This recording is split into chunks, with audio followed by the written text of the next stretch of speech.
Roland, young, light blue-haired, and all steel resolve, makes his call and swears he'll stop the engagement annulment no matter what it costs, determined to make sure nobody gets crushed by unfairness or humiliated, while his younger, light blue-haired sister watches in awe, convinced he's about to carve out yet another legend in this world. Roland stands rock solid, eyes burning with purpose, as the air around him crackles with magic, right as a title flashes, asking whether the prince's attendant is secretly rescuing someone, then slamming the claim that the prince's servant is really working with the villain. His intense gaze slices through the page, and you can practically feel the legend brewing. A rattling grind of gears haunts Roland's mind, a noise he's carried since he can remember, popping up the moment he's thrown off guard, especially when he hits a crossroads and doesn't know what to do next, forcing him to halt cold and think before he moves. He sees the whole world like one giant puppet show, every detail stitched together by some unseen hand, while he and everyone else jerk on invisible strings, watch from above like they're just props in someone's grand master plan, and he can't stop wondering. Are we really being controlled? The gears start grinding harder, their roar spilling out from a towering mansion. Then a furious voice snaps, "I can't carry this anymore." Inside the mansion, Edward, the first prince, puts his hand over his heart and commands the room with a voice that cuts through silence, then publicly annuls his engagement to Adrian, roaring that his true devotion belongs to only one love. Lady Crystal. Roland's eyes bulged with shock and instant understanding as he nodded, locking in Edward's declaration and accepting the prince's words. As Edward drops his announcement, Roland, right there in the crowd of attendants, shoots his hand up, totally baffled, and then declares, "Roland Valerie Oriole." Azure hair and violet eyes marked him as an Oriole, proof like a nameplate that a hero had arrived.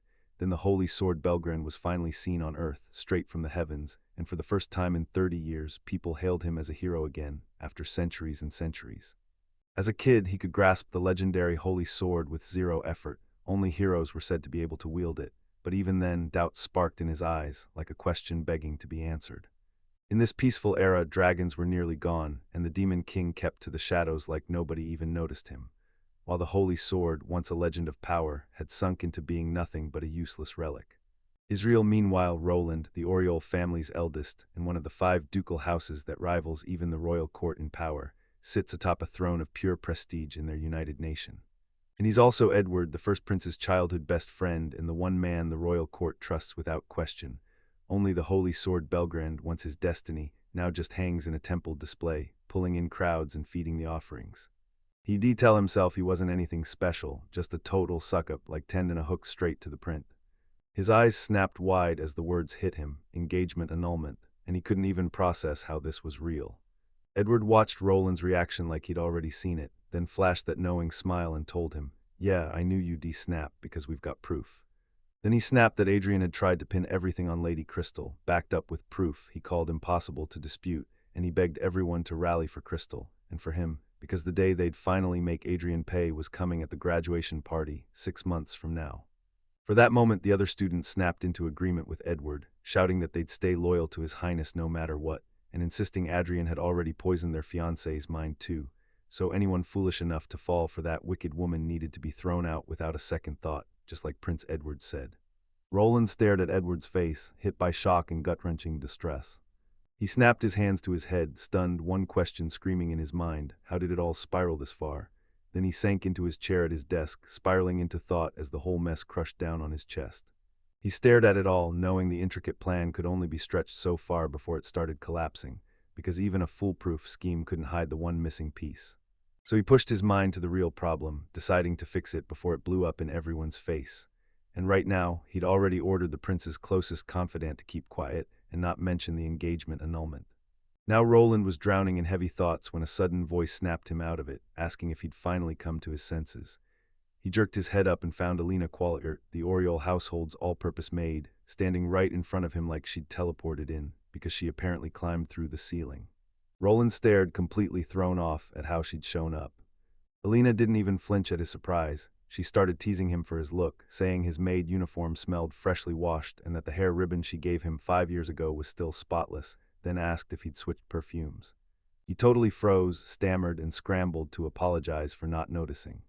He kept grilling her about her weird behavior, trying to figure out why she was acting so strangely, until Alina shot down his confusion, thanking him for looking after the ribbon and promising she'd run straight to get Lady Rowena.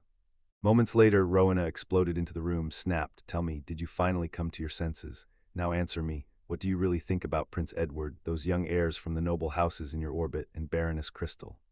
What? Crystal Roland froze for a beat, weighing her question, then tore into Prince Edward, calling him a total fool, and the nobles in his camp lemmings sprinting onto a sinking ship.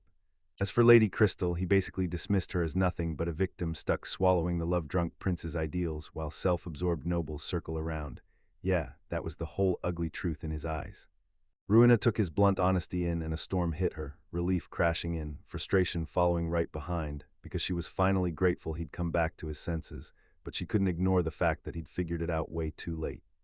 Alina watched the whole exchange and jumped in, praising Lady Adrian's elegance while insisting it was downright weird that, for the last 6 months, everyone, including Edward, kept showering Lady Crystal with endless praise and whining nonstop about Lady Adrian, and she snapped that Rowan had let a bunch of fools sway him way too easily, right as Rowena echoed. We can all see it, while Roland stared at their words and wondered why he'd let himself get so tangled up, and then Rowena leaned in gently and urged him to finally tell her what happened. He started telling him about a year ago. Lady Crystal had just joined their academy and fell for Prince Edward at first sight, which was insane since Edward already had a fiancée, Lady Adrian, chosen by the king himself. Still, Edward kept chasing Crystal like a man possessed, and it would have been a full-blown disaster the moment Duke Germal found out. As Roland wrapped up his explanation, he let out a weary sigh, because of course, he'd slipped right back into the same old frustrating trap again. He started laying it all out, remembering how Prince Edward always wore his heart on his sleeve, something he'd clocked for years since childhood, and then he flashed back to the day he stood there clutching a bouquet of roses, praising Lady Crystal as truly wonderful, while straight up claiming Adrian didn't even come close. Roland bragged to himself that the prince's stubborn grit looked like bold, dependable leadership, until he realized it was just packed with flaws, so he rounded up talented people, including himself, to cover the cracks and keep the nation steady. But just when it looked like he could stop it, Roland didn't even see the danger coming, until he became the very thing he swore to prevent. Lady Adrian tells the room how Prince Edward, backed by her brother and the whole salon, cooked up a wild scheme to dump his engagement to Lady Crystal by pinning the blame on her. Then the other young nobles, hopelessly smitten with Crystal, followed his playbook, turning on their own fiancés and shouting that their engagements should be shattered too. The maid is left drowning in utter chaos, and the young master can't even get words out. The young master watches it all unfold and realizes the salon members, who were supposed to shut this down, are actually backing Prince Edward, and though he can't shake the feeling the whole plan is riddled with flaws and doomed, he knows one thing. If the prince orders it, they'll carry it out. The young noble's face twists with fury as he snaps that they can hunt down proof, or whip up witnesses, real or fake, to show Lady Adrian tried to frame Lady Crystal, and the chilling part is just how effortlessly he thinks they could pull it off. The young master worries that if Prince Edward drops his engagement without a mission, it'll stain the whole aristocratic order, crush the king's name, and make foreigners think nobility is crumbling, invitation enough for invasion. Then the maid leans in and asks what he thinks, pointing out that Lady Adrian is the only one in her family with light blue hair and violet eyes, just like him, and that she was blessed by Oriole. The young master says the hero of Oriole was once dismissed as a fairy tale, until his brother proved the legend true, lifting the fading Oriole Duke family back into glory with real power and loyal support. Then the maid slams the brakes and warns that if that hero teams up with foolish nobles, people will call it betrayal, hate will spread fast, and the whole country could tumble because of it. Lady Adrian, looking utterly shaken, frets that she'll be tossed in with the others and branded like a witch, while the maid clutches her face and agrees, knowing she'd be hauled down too and punished for it, mourning her lousy luck. The young master then demands, "So you get it now." With a calm, thoughtful stare, the young master says, "Now that we finally get what's going on, it's time to decide our next move." A maid steps in and demands to know what's really going on between Lady Crystal and the young master, because everyone's blaming them for the mess unfolding right now. He answers that it all began soon after she moved in, and the very first time he talked to her was when she walked up to him inside the school building. After that first brush with fate, they just keep running into each other again and again, but he insists none of it ever felt special. Lady Adrian presses whether his feelings faded back then, and he shuts it down fast, saying she's nothing more than an ordinary girl. Girl he couldn't stop replaying every time he'd run into Crystal, from reaching for the same book in the library to rushing over when she stumbled, and before he even realized it, her face was haunting his thoughts, like Prince Edward's wild obsession had somehow infected his heart too. The maid couldn't ignore how wildly convenient these coincidences felt, like fate was lining everything up on purpose. Was it really this perfect? Adrian then jumped to Crystal's defense, calling her a delicate, charming young woman, and insisting that after running into her a few times, anyone could easily start catching feelings. He kept racking his brain because every time their paths collided, it was always when he was flying off the handle or doing something totally random, and that left him with only one conclusion. It was just coincidence since she couldn't possibly know his plans ahead of time. For now, he'd just file it under luck. Then he clocked the bigger political chessboard and knew Prince Edward, obsessed and relentless, would never let things like this drag on. The prince also knew every loyal retainer had already fallen for Crystal and accepted it, and this mess had been going for at least 6 whole months. Thoughts, that influence felt like a spell had taken over everyone. Crystal and Prince Edward became the spotlight of this huge story, and everyone threw themselves into destroying anyone who dared stand in their way. Adrian cut in and demanded to know if her brother was really immune to magic and curses, because he'd been blessed by Oberon and Titania, the fairy king and queen, since he was a kid, while the maid couldn't stop speculating that Lady Crystal might be cooking up her own kind of magic. The maid demanded to know how Crystal dodged the Academy's brutal anti-magic wards, beat the defenses, and even slipped past the watchful court mages to pull off that spell. He admitted she had a point, but said this situation was too weird to ignore, and they needed to brace for the worst. With a grim, unshakable look, the maid wrestled with one scary thought: was this fate, magic, or some twisted joke from an unseen god? The way everything was sliding toward ruin felt unstoppable, so she drew a hard line. No mercy for an enemy. The moment hostilities surfaced, they were sworn adversaries, and they had to strike fast, decide without hesitation, and go in with fearless courage, before the same destruction swallowed them whole.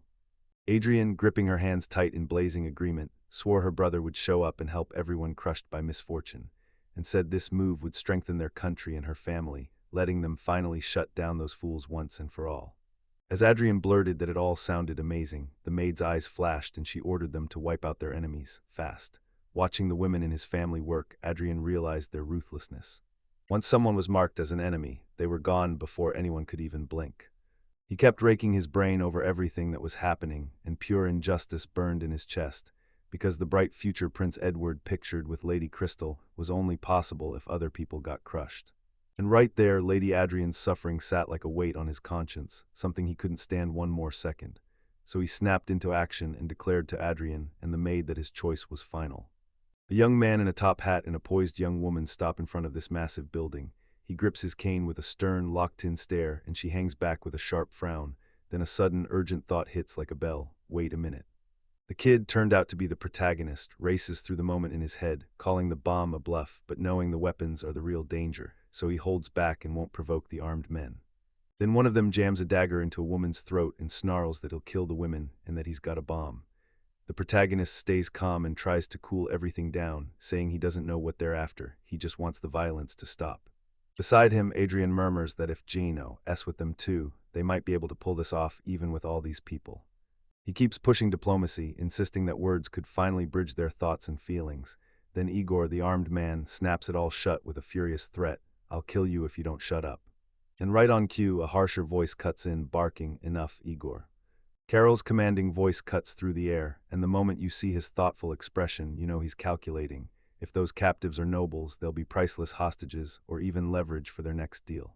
Then one of his subordinates, a bearded man in a horned helmet, snaps back, asking why they're stopping at all, arguing that slaughtering those rich nobles would send the perfect message.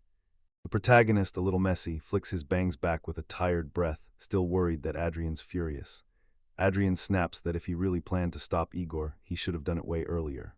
Elsewhere, Lady Ruin, young, short, and rocking light pinkish blonde hair, steps up and greets Elena, the maid, who eagerly thanks her for the exhibition tickets she'd gotten just recently, and Lady Ruin beams, happy Elena made it. Lady Ruin sweeps in and goes, "Oh, and meet our maid, Elena." Elena flashes a polite smile and formally introduces herself. "I'm Elena." Back in Adrian with the protagonist, he's left stunned by Prince Edward's fiancée. She can't even remember people's names, like they slip right out of her head. But then Adrian cuts in with a razor-sharp greeting for Prince Edward's attendant, as if she's known him forever. He points out that Adrian has vanished from the salon for nearly 6 months, and wonders if she forgot all about it, only for her to snap back that he shouldn't fret, because she remembers everyone, except the people who don't interest her. Then he hammers her with rumors that some smooth-talking charmer has been claiming her seat like it's their own, until she shoots back that he's been chatting with the wind and drowning in gossip, since clearly he has no one real worth talking to. Adrian stares at the mess in front of him and realizes teaming up with the protagonist, or even making up, is basically out of reach now. The protagonist, eyes lowered and heart heavy, wrestles with regret for what he did, admitting that even if he'd lost his mind back then, she had every right to go hard on him, and he can't stop regretting it. Igor zeroed in on him with a dagger in hand and demanded to know if he was truly noble, spitting pure contempt, saying nobles are just carefree fools with no real burdens. Igor kept firing off insults, convinced the young master had never tasted money troubles or heartbreak. Then Lady Ruin cut in, cool as ice, saying his noble status was obvious at a glance, so there was nothing left to explain. Then she opened up about where she came from, born in a remote village, never even getting the chance to wear wooden clogs until she reached the city, and it basically said, "Yeah, I know what it's like to struggle," right to him. The young master stared in shock at her straight-up confession. Lady Ruin snapped that she couldn't fathom Igor's bitterness, then tore into his personality and basically blamed it for why women might shun him, demanding he wake up and own his own stupidity instead of turning to crime. Kirill hovered nearby, seeming to catch the weight of Igor's upbringing, but he still couldn't excuse the crimes Igor chose. Alina, the young master's maid, blurted Lady Ruin's claim like it was a bombshell, then fired straight at Igor, demanding if the women standing nearby were his, leaving the young master staring in stunned disbelief. With everything spiraling out of control, he shut his eyes, let out a heavy sigh, and told them, if they really cared about him, just to stay quiet. Alina proudly declared she was the young master's loyal maid, his tight-lipped secret keeper, his loyal hound, while Lady Ruin joked that she was, by name, his little sister, even though the truth was messier, because deep down she was a girl with a far more complicated crush. Lady Ruin, mortified by the whole public scene, snapped that everyone wouldn't stop staring, and Igor, still baffled by Alina's earlier question, blurts out if the red-haired woman wasn't one of the young masters. Alina wastes no time, sets him straight, and tells him she's a faithful servant of the Oriole family. Alina broke it down for everyone, how nobles trade stiff smiles and polished compliments, then quietly gut each other with words, all while pretending that this vicious back and forth is somehow a disgraceful kind of relationship. The young master snapped, utterly fed up with the women's chaos and the thugs' confusion, yelling for everyone to stop pressing his buttons, swearing he'd had enough, while Alina stayed perfectly calm and reminded him that he was the one who demanded the explanation.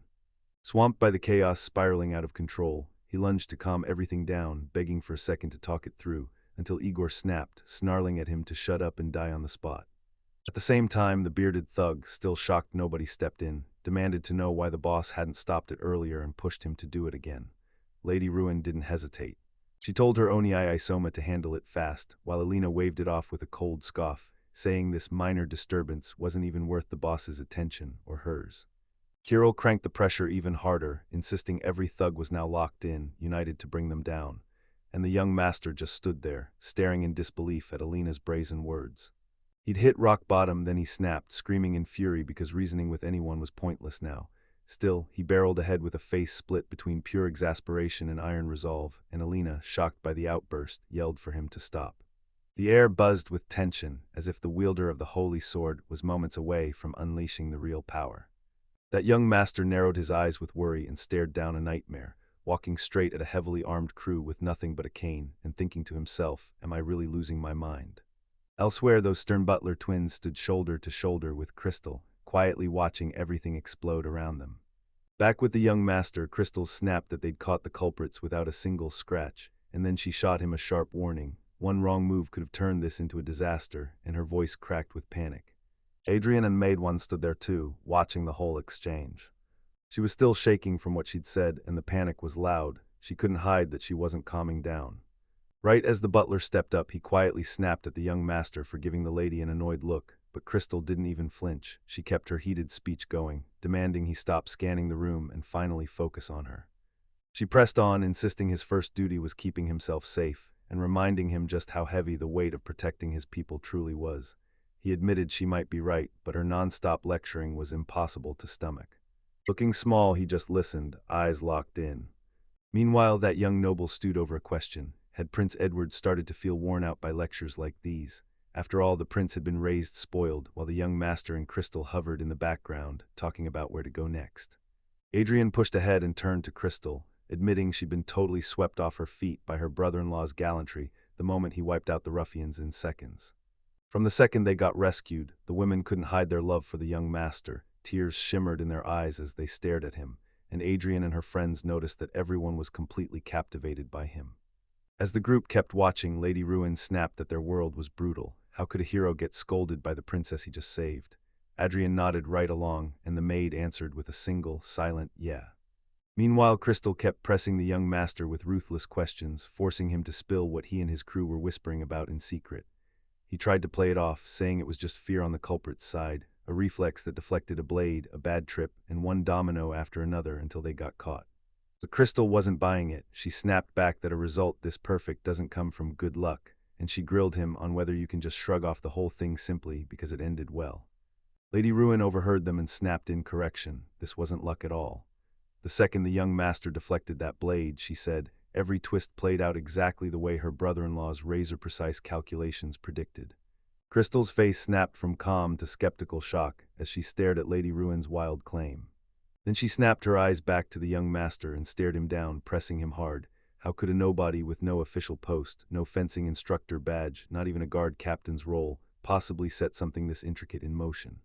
And when he answered, it came out all sheepish, yeah, more like a shaky, half-formed excuse. Then he leaned in and spilled the truth about his weird, one-of-a-kind life, born with power fit for a real chosen hero, strong enough to go toe-to-toe with dragons and demon lords. Sure, he got to grow up in a peaceful age where nobody really needed that kind of muscle, but he still confessed he'd broken those powers out a handful of times before. He kept talking, admitting that his careful planning story about handling that armed group sounded crazy.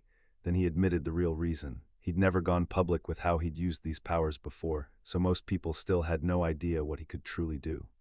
Lady Ruin, fired up to back her brother-in-law, leaned toward Crystal and slid in more proof, saying he had a stash of amazing stories that might finally show Crystal just how extraordinary he really was, and Crystal leaned in, asking for those anecdotes, while Lady Ruin practically buzzed with excitement, insisting they were absolutely real. Then she poured out one jaw-dropping story. When her brother-in-law was barely 9, he wiped out 5 assassins all by himself, meant to strike her highness, and Crystal's eyes went wide, her voice shaking as she struggled to take it in.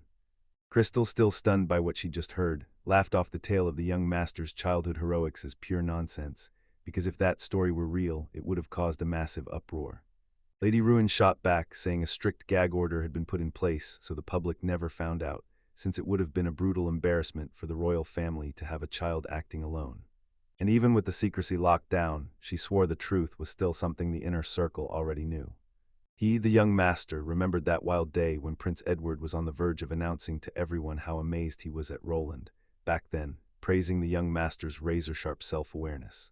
Still, she couldn't quite swallow the story, and he admitted it outright. That kind of truth is brutal to believe. Lady Ruin tossed out yet another story and leaned in, grilling Crystal about whether she'd ever heard of the Doran's rebellion incident, one that erupted 5 years ago in the Demon Lord's own territory.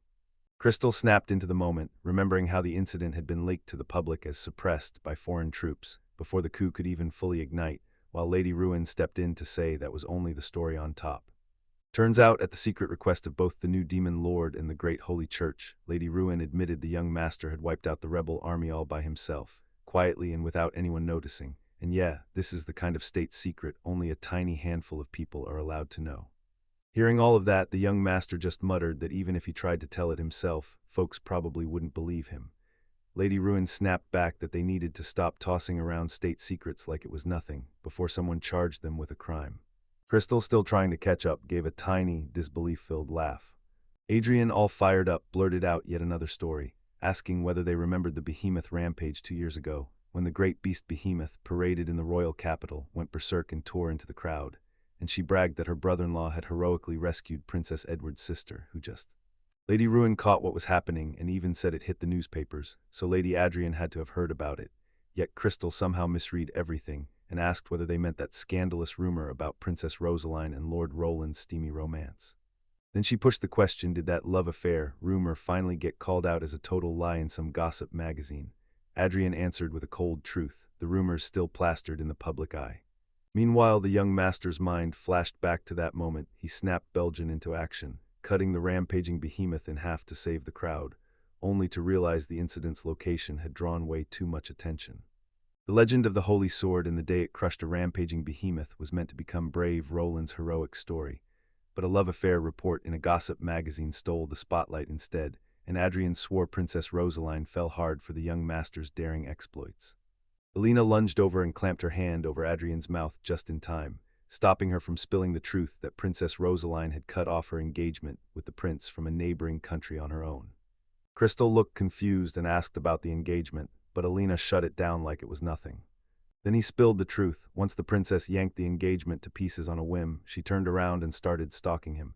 Now she's shut away on some illness excuse, and he can't help but think how stalking is totally forbidden. Forbid it, and just like that, the whole tale of the hero crushing the behemoth vanished, poof, while a rushed protest statement hit the airwaves, swearing the gossip magazine cooked up that love affair story, all to save the royal family's name. He couldn't stop replaying what Prince Edward and his sister were thinking, especially how the princess had crashed off course even before Edward ever got involved. Then Elena leaned in and asked Crystal if she'd ever heard of the legendary absolute champion, Roland, who'd won the Royal Capital Swordsmanship Tournament 4 years straight.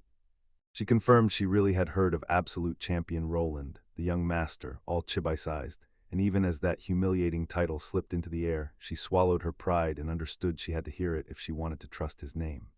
She remembered how in the last tournament Prince Edward's confidence had crushed everything on the podium, and she could almost feel his pride as His Highness draped medals around the top three's necks, because for a festival that's kept going for 200 years, that kind of result almost felt inevitable.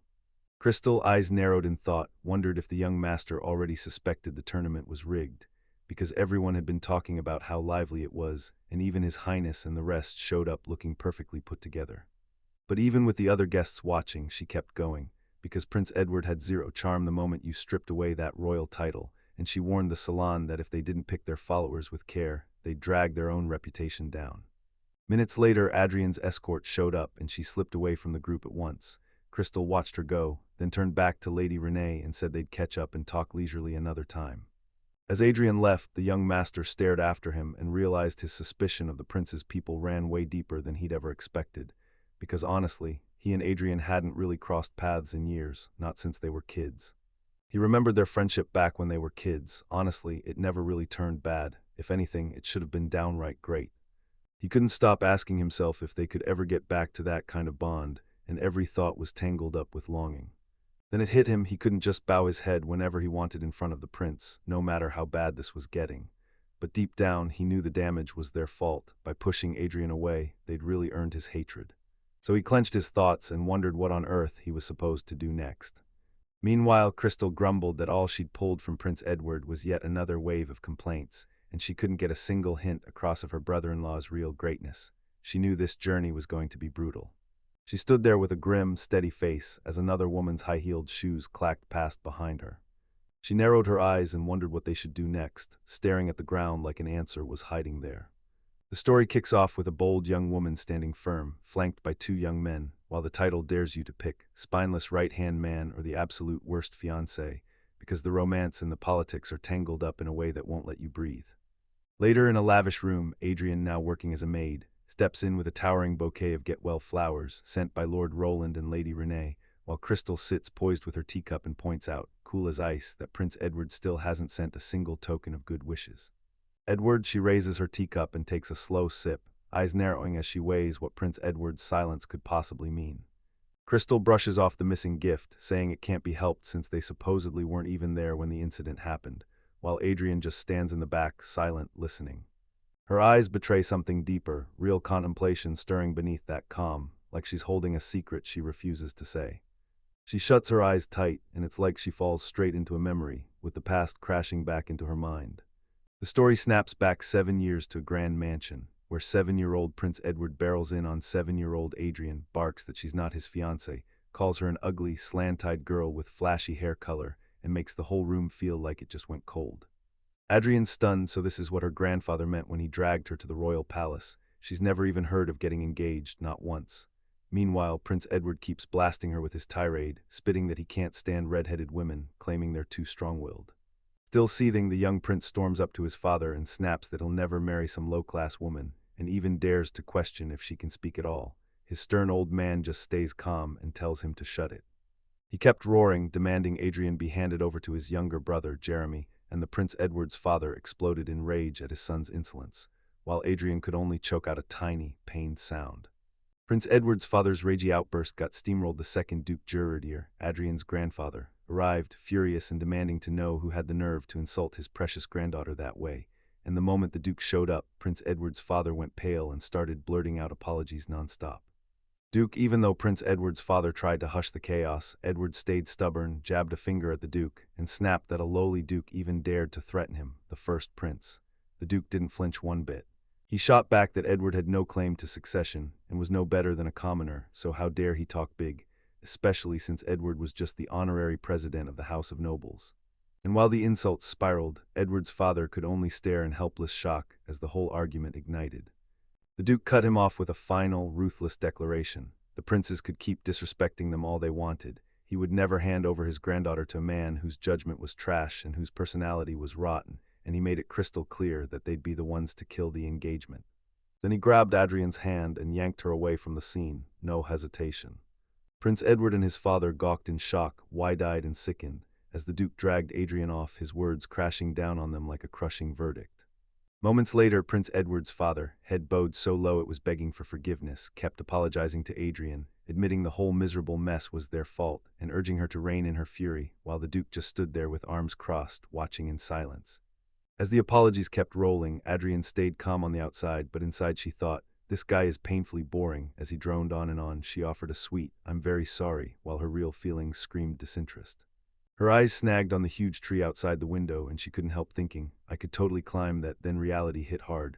The royal palace wasn't some fairy tale castle with a prince at the gate, and that small, modest place left her disappointed. She kept staring out, knowing she'd learned to act the part because of her status, but in her heart she admitted the truth. She'd rather be out there, living in the world, than posing. Lost in her own thoughts, Adrian snapped around, startled, because someone behind her greeted her politely and declared, "You're a beautiful princess." Her eyes widened a little as the young boy offered a courteous smile and stepped in. "I'm Roland, the Duke of Oriol's only son," he said, extending his hand. "Tell me your name, may I have the honor?" She watched him and it hit her like a spark. Oh wow, he's so cool and cute. And honestly, it's a breath of fresh air compared to that total idiot prince from earlier. This is the growth I've been craving.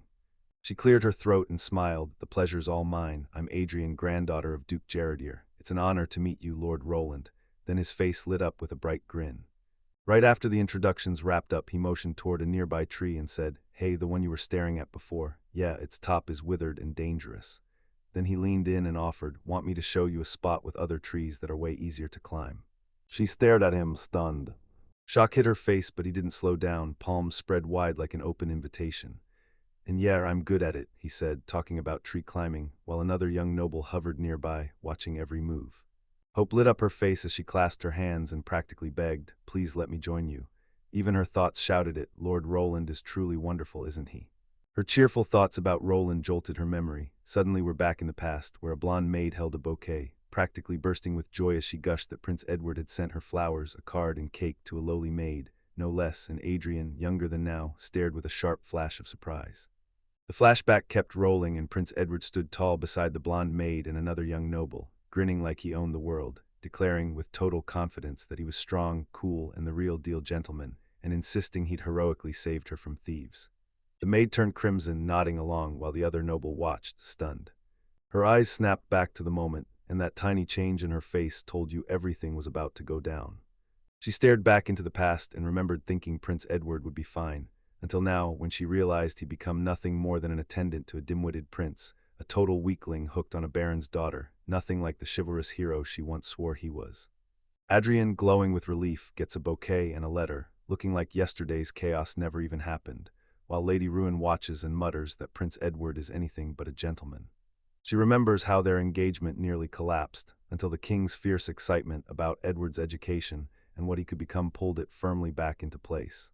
She keeps talking to herself, apologizing to the king for the thoughts that spilled out, begging that they refuse the engagement back then, because in the end it hits her. Her grandfather saw this coming all along.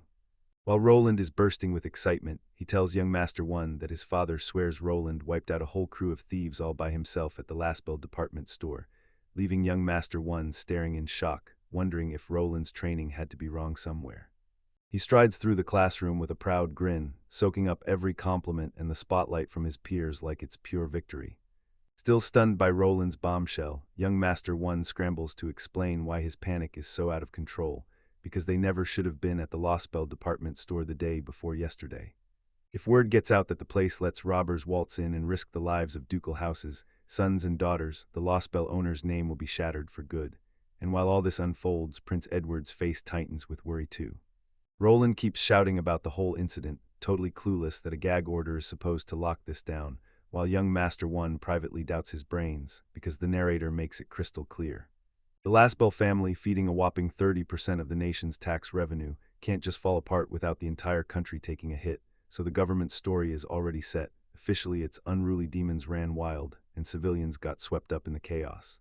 Prince Edward's father snaps at Roland, demanding he never bring up this incident again, 0 exceptions. Roland, still lost, swears he heard the whole story straight from his own father. Young Master One clocks the argument and can't shake the doubt. Maybe Roland's mixing him up with someone else, because he wasn't even at the department store that day. Before the day even ends, Roland snaps to a new topic and leans into young Master One, asking for help picking a spring festival gift for Miss Crystal, then throws out his pick. A ruby brooch, daring young Master One to weigh in, while young Master One privately clocks the truth. That ruby isn't small at all, meaning it reeks of serious money. He can't help but think Crystal would be thrown into chaos if she got something this pricey out of the blue, and that it's pure madness to ignore your own fiancée just to shower gifts on some random woman. Yet even with all that doubt, he still decides to play along for now. Roland finally realizes he messed up and rushes to apologize to Miss Crystal for his wrong pick, while young Master One immediately chimes in that emeralds or pearls would suit her way better, since even the thought would make her smile. Roland nods and explains, emeralds mean love-reaching fulfillment and pearls mean pure, shining purity, both perfect for Miss Crystal. Then he vows to prepare the very highest quality of each.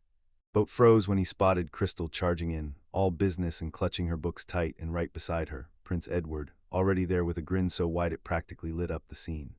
He burst out to Crystal, practically bragging, "I saved you a seat, come sit right here with me." And as Roland watched, that same old irritation snapped back into place. When class kicked off with that sharp little bell, Crystal took her seat, calm as ever, while young Master One stared at her from the next row, admiring her beauty, sure, but still scratching his head over why she'd been lifted onto a pedestal, right there among the salon's big names. Young Master One snapped his head toward Roland, who still couldn't stop staring at that crystal, and said his behavior was getting on his nerves. Sure, he understood the frustration, but it wasn't something to brag about when you openly lock eyes on women. Yet Roland just blinked like nothing happened and asked, "What's wrong?" And that's when young Master One's stomach dropped, realizing how terrifying it was that he'd actually taken Roland seriously, right up until recently. Later on, young Master One told maid Alina Qualier to dig into Crystal's situation again, then ordered her to double-check how Crystal was really living the moment she came back. Jeremy, a young boy, sinks onto his bed inside a castle grandroom and stares out the window as morning light floods the room, blasting every scattered book and odd trinket on his bedside table into glowing clarity. With a slow, careful pull, he draws back the heavy curtains until the outside world spills into view. When the curtains lift, a memory slams into him, his younger self, eyes wide and innocent, staring down at two boys in the courtyard, one with dark hair turning his back while the other keeps watching. Irritation sharpens younger Jeremy's face as he snaps at the dark-haired boy, Roland, telling him to get out, because Roland has this habit of watching them in total silence, and it freaks him out. Startled, Roland quickly acknowledges the order. The memory slips away and he stands with his back to you, still staring out the window, quiet and tense, like something huge is about to hit. He's Jeremy, the second prince, Edward's brother, and his eyes drift like he's somewhere else, while his face stays sealed tight, impossible to read. Meanwhile, Constance, Jeremy's fiancée, stands there with a worried face, her brows knotted tight like she can't breathe with concern. She stands in a huge, book-filled hall, staring at Jeremy as he sits at a desk swallowed by scattered tomes, while a maid lingers nearby, equally buried in books. A little teacup rests on a saucer, and the tea mirrors Jeremy's quiet, heavy stare, like his thoughts are just as deep and still as the liquid inside. With that done, Constance, face twisted with distress, stepped into the Lasbell department store and snapped off the operation's conclusion, while a maid stood a few feet away, watching her mistress's worry with silent shock. She kept talking, saying that despite all the chaos, the Alliance faction walked away with 0 damage. Then Constance told him, "Don't worry, our names won't be exposed, because the people who actually did it were already dealt with." Jeremy listened like he was reading between the lines, then calmly asked Constance for her next point. Constance agreed that the Adlian faction would keep spreading rumors and promised she'd make sure Crystal never gets hurt directly again. Then she remembered a past warning. Add real weight to the rumors and cut the Edward faction off, and they'll collapse for sure. Constance admitted she didn't mind the nasty jobs, but the enemy was laying traps right in their own path, and Jeremy, eyes razor-sharp, told her to pick her priorities right this time. Overwhelmed by his words, Constance crumpled to her knees on the spot, bowed so deeply it looked painful, and babbled apologies nonstop, then swore that next time she'd deliver results that actually matched his expectations. He just hummed back, then warned her not to get her hopes up, like his tone was already brushing her off. As Constance stared at her nightmare of a present, a memory ripped open, her younger self clutching a bouquet as someone promised her that becoming the second prince's fiancé was fate. Then the scene shifted. Her younger eyes watching a smiling young Jeremy beside another boy, while a gentle woman beamed in the background. And in that instant, she finally understood her childhood had ended. She remembered how badly she'd chased the second prince's fiancé spot, no matter how dirty she had to get her hands and no matter what it cost. Her younger self stood defiant beside young Jeremy, while another girl watched them from afar, hidden in the shadows. Even though it hurt like hell, she still pushed herself toward Jeremy for her family, while the younger version of her, shaken and trembling, bowed low and formally introduced herself as Constance. In that instant, her younger self stared up at young Jeremy in the book-filled room, and a chilling realization hit: something was terribly wrong. She couldn't shake the brutal truth about Jeremy. His eyes stayed cold even now, dark and murky, like they'd swallowed every failing, and his room, packed with books and twisted tools of sorcery, radiated a hidden darkness that screamed that her worst fears were right. She flashed back to being a kid, darkness crawling under her skin, fear swallowing her whole as shadowy hands crept in from the edges. Right now, the older man, almost certainly her father, lit up and said he loved seeing her and Jeremy grow closer, sure Jeremy was cautious and trustworthy, and Jeremy just flashed a polite smile while she stayed quietly seated. But her mind snapped back to a childhood memory. She was kneeling before a young Jeremy, and his cruel laughter cut the air while an older woman watched from afar, as adult Constance sat there, staring off into thought. She watched Jeremy dig into his studies, completely locked in, because as he talked about a noble woman he couldn't stop pining for, he snapped that it was stupid to mock something like that. Constance, eyes full of worry, pressed the question: did the king even know about this obsession, and what was the Adlian's faction, her fiancé, planning to do? She feared the marriage might get tossed out. Jeremy shot back. His father didn't know, and he had zero plans to tell him. Jeremy leaned in with a smirk, shocked that she actually cared about Adliance, because he'd fully expected her to be thrilled that the two were ruined, since that would finally get her what she'd always wanted. His words slammed into Constance, and it hit her. He'd seen clean through her, clocked her real intentions without a single word from her, and her eyes instantly widened with pure shock and panic. Even with that terrifying truth hanging over her head, she clenched her teeth and followed Jeremy's lead. If Adlians and that other person vanished, Jeremy would rise to the throne, and she'd finally wear the crown.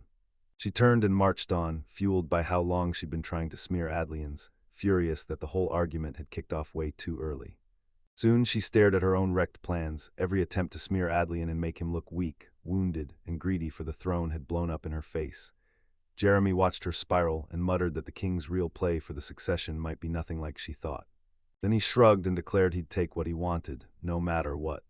Constance, lost in her studies, spotted a tiny mechanical spider skittering across her books, and the sight completely wrecked her focus. She jerked back in shock, blurting out that she'd thought it was a spider, until Jeremy caught sight of the device and stared like he already knew, saying it wasn't just an insect at all, but a magical tool meant for stealing, and he couldn't help wondering who would dare set something like that loose. Panic hit him. He recognized the creature as a performer and barked for it to be captured, while a dark-haired woman in a tough, dark uniform stood nearby, just handing something to Jeremy. Constance stared, eyes huge, as the woman, now labeled an intruder, just admitted she'd been caught, cool as ice, then turned on her heel and started walking out, like her whole mission had already crashed. Outside, the agilent filtrator woman stormed forward with purpose, her long ponytail whipping as she geared up for action, while Jeremy inside slammed out orders to grab her. She darted up the building's outer wall in a blur, and just as the guards spotted her, alarms erupted, shouting that an intruder was loose and that she wouldn't get away. She kept surging upward, slipping past the guards on her tail, gliding through the vines and the building's twists with razor-sharp control. Her escape instantly got crushed when a terrifying two-headed guard dog lunged into her path, fangs bared, eyes blazing like warning flames. Undeterred, she yanked a dagger from its sheath, jaw set and eyes sharp, ready to go toe-to-toe with the beast, only to realize the security was insanely tight, especially with a guard dog this powerful standing watch. Alina, bandages wrapped around her arm and cheek, sat down and sampled a tiny cake like it was proof she deserved better. Then she snapped that she'd made an outrageous demand, and now she expected payback, sweet smile and all. Moments later, Alina faced an older gentleman and wrapped up her careful investigation about the circle tied to second Prince Jeremy, while a young man and a young woman stared at her with wide, stunned eyes, hanging on every word. The young man couldn't hold back his relief. He lit up at seeing her way stronger than he'd expected, and admitted that when he first heard about her serious injuries, panic nearly crushed his heart. Alina bowed with effortless grace, then gratefully accepted the all-you-can-eat pork and cake dinner, promising she'd savor every bite at her own pace, while the young man hovered nearby, still worried, urging her not to push herself too hard. As the talk rolled on, the old gentleman's voice dropped with dread, pointing out how palace security had crumbled, and Alina nodded, admitting the infiltration had been shockingly easy. Then she snapped into a painful flashback from her mission, when Cerberus the guard dog lunged, clamped down on her arm, and bared its fangs like it meant to tear her apart. She told him that the comb her young master gave her was the only reason she tore free from that monstrous beast, though the comb got obliterated in the fight. And now, back in the present, Alina cursed her own slip-up, knowing that one careless second was a mistake she'd regret for life. Alina flashed a radiant smile and poured out her heartfelt gratitude for the joy she'd felt, and the young man smiled back, thanking her for her hard work and promising he'd replace the broken comb. Then the whole group slid into a more formal discussion in a grand room, ready to dig into every consequence of what they'd just learned.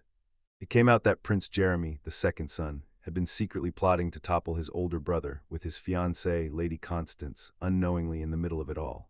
Alina saw everyone involved swear their relationship was fine, while Lady Constance froze in shock and dismay as she listened. Lady Constance, shaking with worry, couldn't stop wondering how Lady Adrian really felt, and whether anyone would ever suspect she was secretly plotting with the prince. Alina cut in and said Constance wasn't fixating on Adrian at all. She was laser-focused on her own spot as the first prince's fiancée, fueled by a jealousy so terrifying it felt dangerous. Then Alina laid it out. If the first prince went down, the second prince would take the throne, and Constance would finally get her dream, wearing the crown as queen. Queen, she kept talking, and her words hit like a hammer. Prince Jeremy and Prince Edward had never clicked, so it made perfect sense that Jeremy would grab the opening to rebel, especially after learning Edward was hung up on a woman who wasn't even his fiancée. He didn't waste time, he went for it. Alina drove the point home. While Edward's own people were holding him back, this was the one chance to make a real stand, because their young master was hopeless when it came to love. Alina pressed harder, saying that if the engagement call was truly cancelled, it would be the cleanest opening to take down both Prince Edward and Lady Adrian in one brutal strike, and she warned that their move could even backfire on Lady Crystal, so they'd better set up protection for her too. The maid, hanging on every word, let out a huge breath of relief that Lady Adrian came out of the Las Belle department store mess unhurt, and she couldn't wrap her head around the idea that Prince Jeremy was really behind it, especially if Lady Constance had a grudge. Alina cut in, though, saying the robbers' move was way too obvious, grabbing hostages and shouting their ideology like it was staged, with too many extra steps that didn't need to happen. She said those wild, independent moves derailed the plan, and somehow kept the whole thing from spiraling into a full-blown catastrophe. Alina even guessed the demons weren't just causing chaos to cause chaos. They might have used the commotion to vent their fury. That meant this wasn't exactly Jeremy's call at all. It could have been the demons acting on their own. Then the maid finally caught the bigger picture. Lord Dominic, the same dominant presence the young master saw on the way, might not have been a mistake after all. Alina confirmed it. Lady Constance really did hire demons to smash the department store, and they weren't playing around. They were going after Lady Adrian, who just happened to be there for the exhibition. The maid gasped and blurted out whether Lord Dominic had his hands in it too. Alina didn't dismiss it. She said the demons insisted there were layers of people involved so nobody could trace it back to the real client. Then she dropped the shocker. The Las Belle store's owner was Lady Edith, Dominic's fiancée. The maid gasped when she finally saw Dominic's real play. He wasn't just involved, he was trying to blow up the engagement. Alina nodded, laying it out. If the department store sparked a scandal, Dominic would have the perfect excuse to cut ties. And yeah, he could have backed the robbers just by leaking security info, or doing it some other way, whether or not he even knew where the plan originally came from. Alina pushed her theory harder. This is why Lord Dominic acted alone that day, and how those robbers slipped into the priority elevator hall Lady Adrian was using with terrifying precision. Then she snapped the conversation to the real threat. While everyone was fixated on Prince Edward's moves, he wasn't the only one scheming to break off their engagements. She stressed that Crystal had tons of crazed admirers, and she wouldn't bet her life that others wouldn't snap and do something reckless down the road. Then a picture of a whole bunch of young guys, all acting like Crystal's devoted crushes, flashed through her mind. The maid, clearly worried, nodded along with Alina's judgment, and Alina's stern look made it crystal clear. There wasn't a second to waste. Alina stood in that more formal room beside the young master and the maid, then laid out the next move. She said her first plan was to keep an eye on Prince Edward so he wouldn't spiral, dig up more truth, and then ask the king to decide. But if all of this ended with Edward being disinherited, Prince Jeremy would step up as crown prince right on schedule.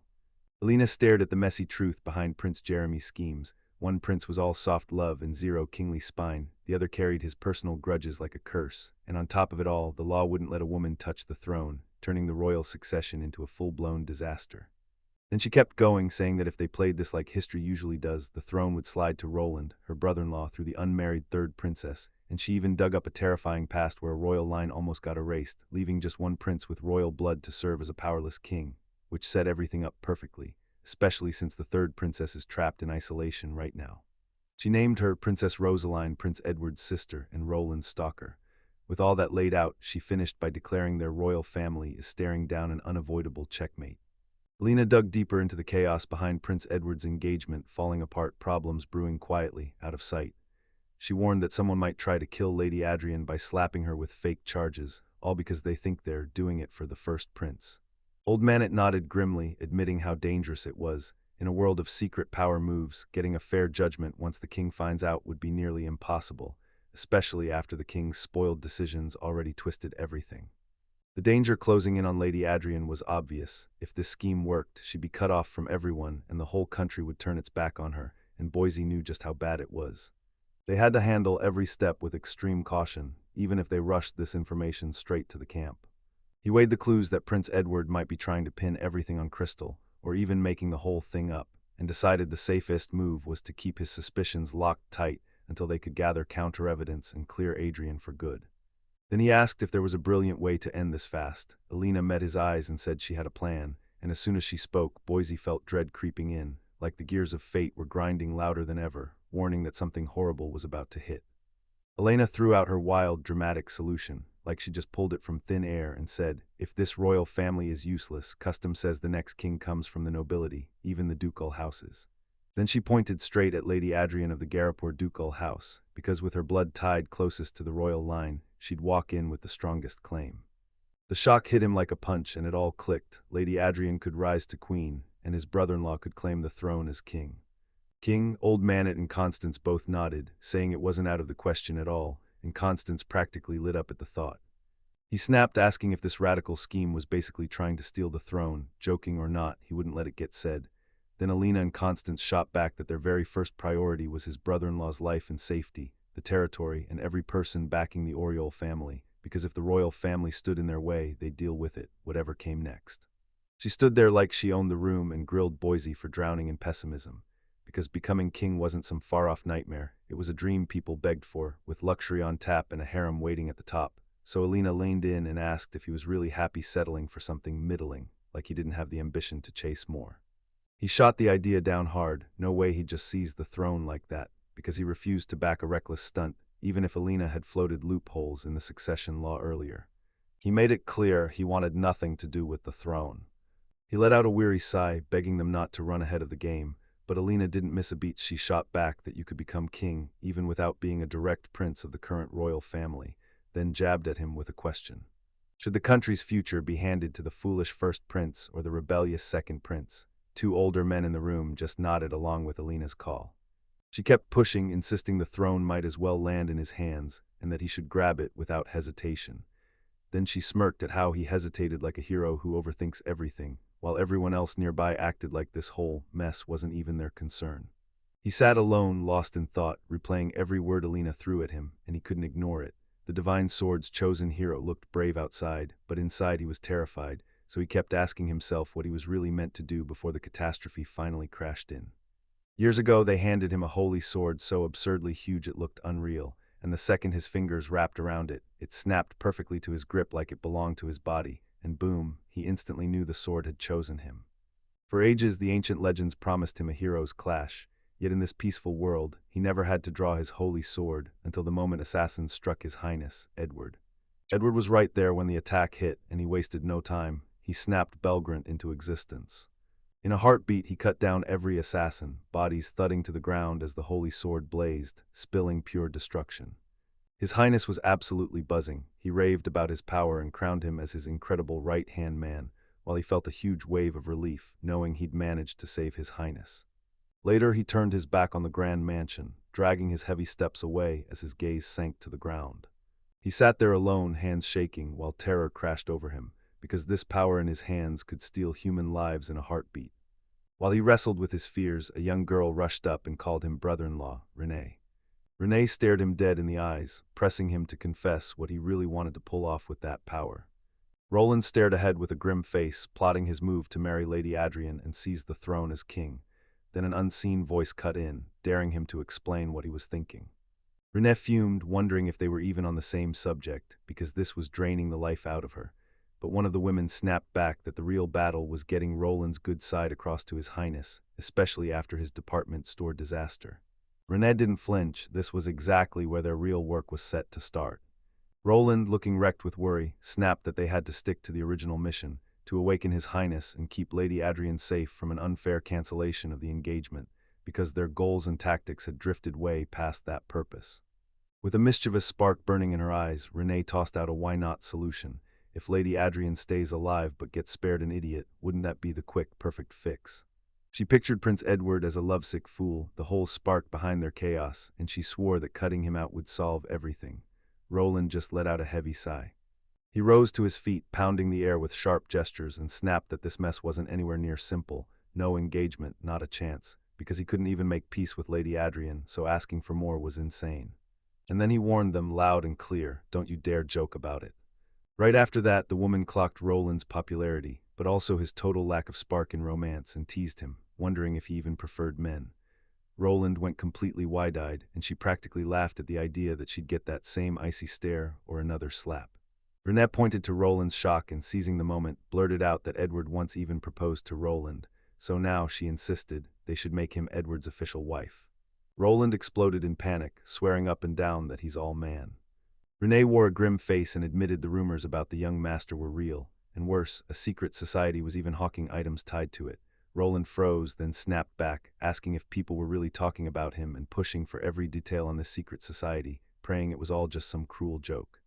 Roland, totally stunned, blurted out a question about the slasher ship, while René kept a straight face and snapped that it was exactly the secret club called Slasher Ship Fajoshi Love Affairs. Roland was still trying to absorb it when he muttered that he got it, then René broke it down. Fajoshi is about women who hook up random men in their fantasies and go wild in same-sex creativity. She even spun a brutally vivid picture of Roland and Prince Edward tangled in a romantic embrace, and Roland gasped in horror. Why? René snapped back, because in Fajoshi circles, young master is always the top, the one doing the embracing, while His Highness Edward is the bottom, the one getting embraced. What? Their secret club kicked off a brand new racket, making and quietly selling brutally explicit fanfiction called the Jinsai, starring the two of them. He could barely force out a strangled D. His eyes blazing with horror and raw disbelief. His plea got swallowed by the ongoing chatter. René flat-out doubted anything like that could exist, and Woman C slammed the idea, insisting you couldn't sell such content without permission. He sputtered out a confused noise as Woman C snapped the truth. Those were just images, and brushed off his worries. Then René flashed a sly smile and told him that if she was his beautiful confidant, pouring her whole heart into the prince was the only right path, while Woman C shot back, "No, real beauty is a beautiful confidant serving the prince." What? Rage and disbelief hit harder as René kept going, demanding that if he was really the legendary hero, he had to welcome anyone, no matter who they were. And then, cheeks flushed, she admitted it was his adorable look that drove men to confess to him. So yeah, he was meant to be the one everyone loved. René pushed on, saying he knew the prince better than anyone. He'd face every worry and sorrow head-on, and throw his whole heart and body behind him. Body, he jerked back in panic, clapped his hands over his head, and cried out while René kept painting her intense tale, claiming that with his delicate body, her brother-in-law would satisfy His Highness's every desire. He slammed his hands over his ears, grimacing like regret was burning his face, and he couldn't stop thinking, I should have covered them way sooner. René watched his distress spike, glanced down, and a bead of sweat gathered at her temple, like she finally clocked just how bad he felt. She reached for comfort, then shot up a hand and told them to call a truce, at least for now, and once she turned away, the message hit hard. This fight had no end in sight. Now settled in her seat, quill in hand, Woman C kept talking philosophy, claiming that Christine Godsense, the legendary masked author, once said you don't need a big climax, a neat conclusion, or any meaning at all. With her eyes shut tight and a calm little smile on her lips, she let it all out. She was satisfied. To her, it didn't take more than this. As long as the men she loved were standing together and smiling, that was everything. Her eyes snapped open and dread hit as she realized she'd forgotten something huge. Alina watched, stunned by how fast her mood flipped. Alina clutched a book and finally admitted Christine Sensei was pure genius. She'd flipped the whole industry in 1 year with ideas like Gentleman's Secret Hole and Gentleman's Secret Juice, and Renee, just as fired up, nodded right along, sealing a truce with Alina because they both knew how serious their shared obsession really was. Passion hit its peak right when everything finally clicked. Then Roland burst in looking totally rattled and snapped, asking if their conversation was over. Alina and Renee whipped around and you could tell they weren't thrilled. Then he tried to dodge the heat, claiming the whole conversation derailed because his brother-in-law was a coward. But Alina shut him down and barreled ahead with a new plan for Renee. Forget Roland S. will completely, and start the groundwork by telling the Empress Dowager that the first and second princes have no real future. Renee mulled over Alina's wild plan, then admitted it was getting messy, but she pushed for a faster, cleaner way, wipe out both the first and second princes for good, before Alina snapped back that rushing would be stupid. Keep that brutal option for the last resort, like fifth from the end at best, and cross off every other dangerous choice first. While they argued, Roland sat in the background, the gears grinding in his head like a time bomb ticking down. Crystal, all noble poise and sharp eyes, got stopped by Firmin Gregoire Renek, who offered her an invite to a soiree that very night, only for Crystal to refuse with a cool, careful shake of her head, saying it'd be presumptuous for someone like her to show up. She flashed a polite no, cold and clear, even as Firmin loomed behind her, acting like he'd gladly bought her refusal. Moments later, Lord Dominic Earhart Ilmash strode up and invited her aboard his family's ship, but Crystal flashed a gentle smile and politely shook her head. She just didn't have time for anything so slow. Right after that, Maximilian Firmin Chaminade came with a bright grin, promising a laid-back vacation in the port city of his domain, and again, Crystal offered only a soft refusal. She kept firing off apologies to Maximilian, insisting she couldn't afford an extended break, but the second the excuses kept piling up, disappointment hit his face and he let out a heavy sigh, while Crystal, meanwhile, started to look more and more rattled by all his non-stop invitations. As she blurted out a loud apology, you could feel the panic in her. She insisted she had an urgent matter she had to deal with right now. With a final, breathless bow, she slipped out of the room, bolted down the grand hallway, and left the nobleman standing there, stunned. As Crystal walked away, Adolphe Riener Charpentier stood beside Estelle Louis Barbastro and called out her endless refusals, saying she was nothing like other women who caved in the moment an invitation hit. Estelle watched Crystal slip away, still staring at her as if she'd just descended onto their academy, like a fairy with a charm so rare it felt almost impossible to catch. She kept rushing forward, not even noticing the two noble women watching from afar. One whispered that the girl was coming for the young nobles again, while the other snorted and insisted she was just flirting, all because she had a pretty face.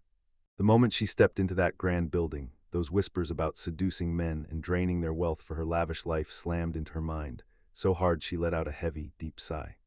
Panic twisted her face as she stared at the mess her life had become, stunned at how it all led her here.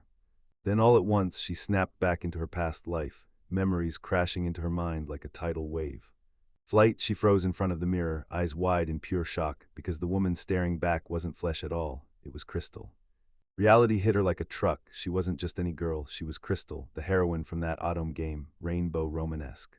Joy exploded in her chest as she blurted, "I won at life." Sure, she'd been reborn as the heroine of an autumn game. Then her excitement hit too hard and she stumbled, went down with a loud thud.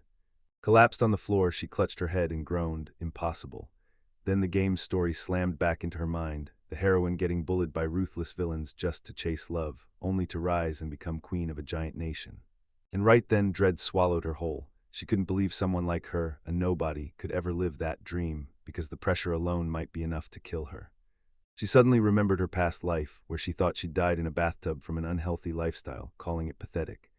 Even though she'd been reborn as a gorgeous girl, the idea of talking to hot guys face to face with no screen hiding her felt like an impossible wall for years, trapping her in that shut-in otaku life. She stared ahead with a tight, determined look and a flicker of anxiety in her eyes, then weighed her choices fast, praying nothing spiraled the same way as the original story, and deciding she'd bet her tiptoe around anything that could raise red flags. She decided to steer clear of the Noble Academy for now, no contact with the main cast, no attention, no flags. From afar, she watched those striking male students like a spy on guard, determined to keep every inch between them. Even with her iron resolve, it felt like some invisible hand was yanking the strings, dragging her into a Noble Academy at the exact moment the game did, like fate was cheating. She stared at her reflection and told herself, fine, at least she got reborn with a gorgeous face. She stared up at the Grand Academy building, worry crushing her face as she demanded answers. Why in the world was this happening to her? Still, she couldn't help but stare at the handsome princes and noble sons up close. And yeah, Prince Edward really did have a striking face, no question about it, because the whole experience absolutely blew her mind. She convinced herself that if she simply stayed away, no talking, no contact, even if they were in the same school, she'd be fine, and pure relief hit her like a wave. While she watched those handsome boys from a distance, she somehow pulled together a few new friends. Then Renee leaned in and said she'd spotted Lord Dominic and Lord Roland strolling together, an odd pairing that had Crystal's mind spinning, since she kept thinking, with a strange comfort, that otaku exist in every world. She braced herself for how this new life would go, but it surprised her, turning out way more awesome than she ever expected, like this was the best timeline she could have gotten. Suddenly her face and the male student right beside her snapped into wide-eyed shock. Then he reached out and carefully took her hand, his eyes locked on hers like he couldn't look away. Her eyes shot wide with pure panic, and a sharp gasp tore out of her. She stumbled, lost her footing, and pitched forward. Then Maximilian snapped into action, reaching out with panic in his voice as he blurted a frantic apology. He met her eyes with a sincere look, and even with the awkward vibes, she instantly clocked him as Roland from the game, then couldn't believe how ridiculously cute he was in real life. Close, she kept replaying the danger in her head. Touching any capture target could spell disaster, and she'd fought tooth and nail to dodge it, but somehow they kept popping up anyway, until every last one of them latched onto her and started chasing her for her attention like she was the prize. She let out a heavy sigh because she couldn't ignore the truth staring her in the face. She remembered how the harem route ends. Every last rainbow noble smashes their engagement to their own fiancé, then locks in their love for the heroine at the graduation party. Still, she knew something like that outrageous ending might fly in a game, but in real life it could turn into a disaster and wipe out the whole country. She stared at those villains from the game, and then realized that in real life every one of them was genuinely kind. If her own mess forced those plans to fall apart, she knew guilt would crush her, because of course they'd be hurt if her fiancé suddenly set his eyes on someone else. She'd been scrambling to dodge any warning signs that might make the capture targets zero in on her, but every move only backfired. No matter how she tried to steer clear, everyone kept falling for Crystal, and it scared her to death knowing someone actually caught feelings for her after only a few real-life meetings. But she realized something. While most people, just like the others, stared at first with interest, one person started, from that very day, watching her from far away with a cold, analytical look. Roland Valerie Oriole, yeah, that was her. She felt genuine relief that one target's interest finally seemed to cool off, but she couldn't wrap her head around why his whole attitude had flipped so suddenly. She slipped into the Academy's library like it was a secret safe house, quiet, dusty, and almost never visited by nobles, so she could copy her transcriptions in peace.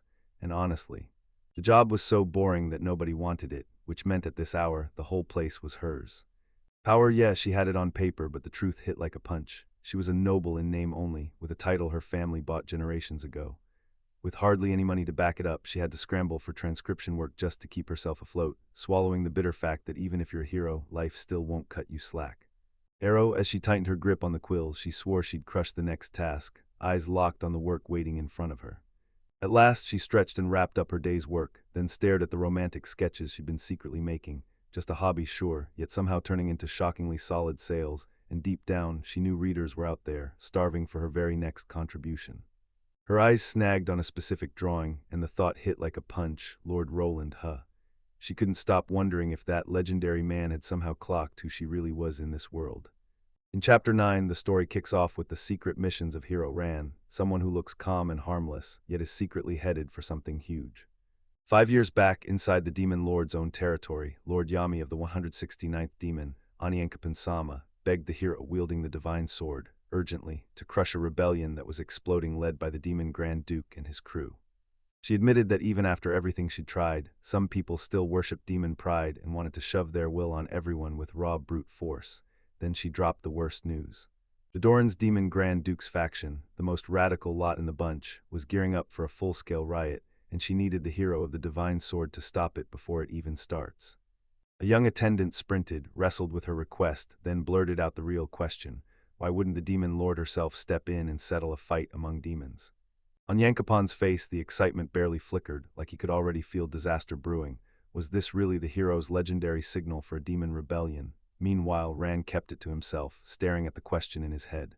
Was it even right for a demon lord to feel so conflicted, especially one rumored to live side by side with a hero and still have the power to crush any threat before it spreads? Then he finally said what he really wanted. If he could, he'd rather spare lives and keep the bloodshed to a minimum, even as a quick flash of bloodied hands burned through his mind.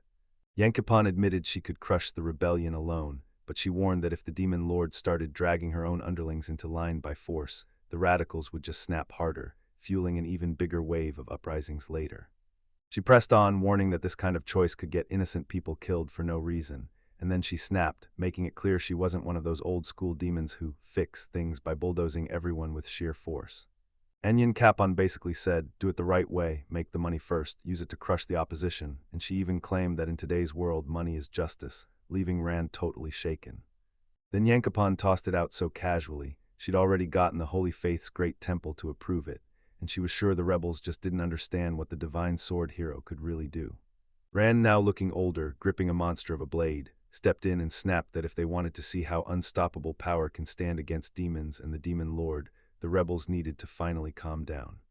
Standing before the demon lord on Yankopon, she hit him with that brutal reminder, great power demands great responsibility, and then she pressed the question. Was it finally time he stopped holding back and started using his own power for real? He stared at his outstretched hands, muttering under his breath as he wrestled with what his power could really do. Lost in his own spiraling thoughts, he suddenly heard Anicapa's voice ask, "Brother-in-law, what are you trying to accomplish with that power?"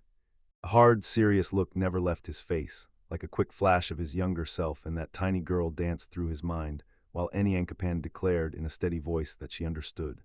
With a radiant grin, she crowned him as the true divine sword hero, and he swore he'd draw his blade if it meant everyone could finally live in peace, hoping this would be the last time. Then Anyankapan slipped him a razor-secret mission: take down the Demon Grand Duke's faction and keep it under wraps at all costs. She stepped in, hinting that missions like this don't come around often, then teased him with a bold, playful idea: why not spend the rest of his life with her? He sputtered a startled "huh" when she laid it out. If the hero and the demon lord joined forces, nobody could stop them, and the world would finally get its peace. Still, her sudden words left him completely flustered. Her whole vibe snapped back to seriousness the moment she realized that teaming up like that would just stir up resentment among demons, so she yanked her offer away. Then she jerked her gaze to him and demanded help with paperwork, insisting his presence was exactly what she needed. He hesitated and asked if he was actually allowed to peek at state secrets, and she brushed him off like it was nothing, then cut right to it. "Can you work an abacus?" He nodded he could. Clutching an abacus, Aniankapan groaned about how her muscle-brained subordinates couldn't even work one. Then she sat there, abacus in hand too, watching in sharp, intense silence. He wrestled with how ridiculous it was that secrets got labeled by mere people. Then he snapped his eyes to the documents. His fingers slid over the abacus with slick, practiced speed, snapping bead after bead into place like he'd trained for it, completely shocking in the best way. He blinked, and suddenly he was one whole year back in time, in the royal capital, standing shoulder to shoulder with a young woman who wore a fresh flower in her hair. His head snapped up, then a maid barreled toward him and the young woman shouting, "Young master." He spun around, stunned by the chaos, while the young woman clocked the strange noise blasting from outside. Alina the maid burst in with urgent panic. One of those sideshow behemoths had slipped its chains, and the whole place was going wild. He froze in shock as the truth hit him, and Alina practically demanded they move right now to stop anyone from getting hurt. The young woman shot a worried look, saying the anti-monster security squad probably wouldn't make it in time, and he instantly understood what that meant. The danger was already breathing down their necks. He froze for a beat, weighing his options, then said flat out he had to step in and take the creature down himself, and with a heavy sigh, he accepted the job. Right before he left, the young woman wished him luck and called him brother-in-law, while Alina nodded, saying she got his plan, to tell the sideshow owner what was going on, and then the girl went quiet, wondering aloud how long it had been since he'd summoned the divine sword, remembering how he crushed Doran's Grand Duke's rebellion. Elsewhere in the city, a princess with hair like flowing silk was hustled towards safety by a maid who kept pointing the way. She glanced back with worry, and the maid snapped, "Run, don't look back." Once again, that rampaging behemoth tore the world open in chaos, its monstrous bulk looming like a nightmare, while a young woman stood frozen, eyes blazing with shock as destruction tore through everything in front of her. Once a rebellion tore through the demon lord's own territory, started because he himself demanded it, and in the chaos, a young guy with a deadly sword stood guard in front of that same young woman, having saved the princess from the behemoth's rampage right in the royal capital. He snapped his gaze to her, worry written all over his face, and demanded to know if she was hurt, only for her, still shaken to her core, to stammer out an answer. Roland, this young man everyone's been talking about, finally hauled himself up to a grand estate, bouquet clutched tight in his arms, and Prince Edward greeted him with a grin, ushering him inside. As they strode through the glittering hallway, Roland blurted out an apology for accidentally drawing eyes to himself. Even though it all happened on instinct, Prince Edward brushed it off instantly, saying Roland had saved countless lives with the divine sword. Roland then blurted out how sorry he was for dragging Princess Rosaline into all this, and Prince Edward shot back, "Don't you dare feel ashamed, you acted like a hero, so be proud," adding that Rosaline herself had been singing Roland's praises. Roland tried to shrug it off and insist he was only there, but the gossip rags blew it into something huge, turning the whole behemoth subjugation saga up a notch, then plastering headlines that claimed he, Prince Edward's right-hand man, was on some holiday date with Princess Rosaline, straight up false. Prince Edward suddenly declared that Rosaline had come to see Roland, and Roland's face lit up with shock. Edward immediately shot back that Rosaline didn't care a bit about the rumors, because right then, the princess herself swept into the room. Rosaline's face lit up as she blurted that she'd been dying for his visit, and Roland, totally blindsided by her overwhelming excitement, could only squeak out a tiny, startled sound. Her brother watched everything unfold and realized Rosaline was completely hooked on Roland, so hooked he even joked that Roland might one day become his brother-in-law. Then the truth hit hard. Rosaline got sick right after, and it shook Roland as he wore a heavy, worried expression. He stood there in front of Roland and told him, "Princess Rosaline looks okay, but the doctors and my father say her illness won't let her see anyone." Roland's concern flared, and he demanded to know whether they'd decided anything about her condition yet. Thoughts churned behind his eyes, and a tiny smile flickered across his lips as he processed every word. A wild flashback lit up the past, the grand tournament stage, the announcer booming that Roland had crushed the XXDH Royal Capital Swordsmanship Tournament, his fourth straight win, standing there as the absolute champion. Then Prince Edward lit up with a grin, praising Roland's unbelievable performance and calling him a right-hand man he could always brag about. He kept going, hyping Roland's future with huge expectations, then looked at Dominic and praised his brilliance, even as he bluntly told him his sword work still needed sharpening. Dominic swallowed his pride and apologized right away, and inside, Roland couldn't shake it. When you're up against the hero of the divine sword, there's no way anyone else even gets a shot. Then he flat out said that anyone with power had the right to flaunt it, and Dominic, wearing a tired, resigned look, reluctantly agreed. As Roland strode away, he couldn't stop the sigh that rumbled inside him. Tournaments weren't a fair fight, not with that power gap staring him in the face, and he just wished he could quit soon, even if His Highness wanted him kept on winning. He realized all that non-stop praise, and that humiliating nickname, Absolute Champion Roland, was doing less to draw attention than simply walking around town and swinging his sword, because His Highness just wanted everyone to see how incredible his attendant really was.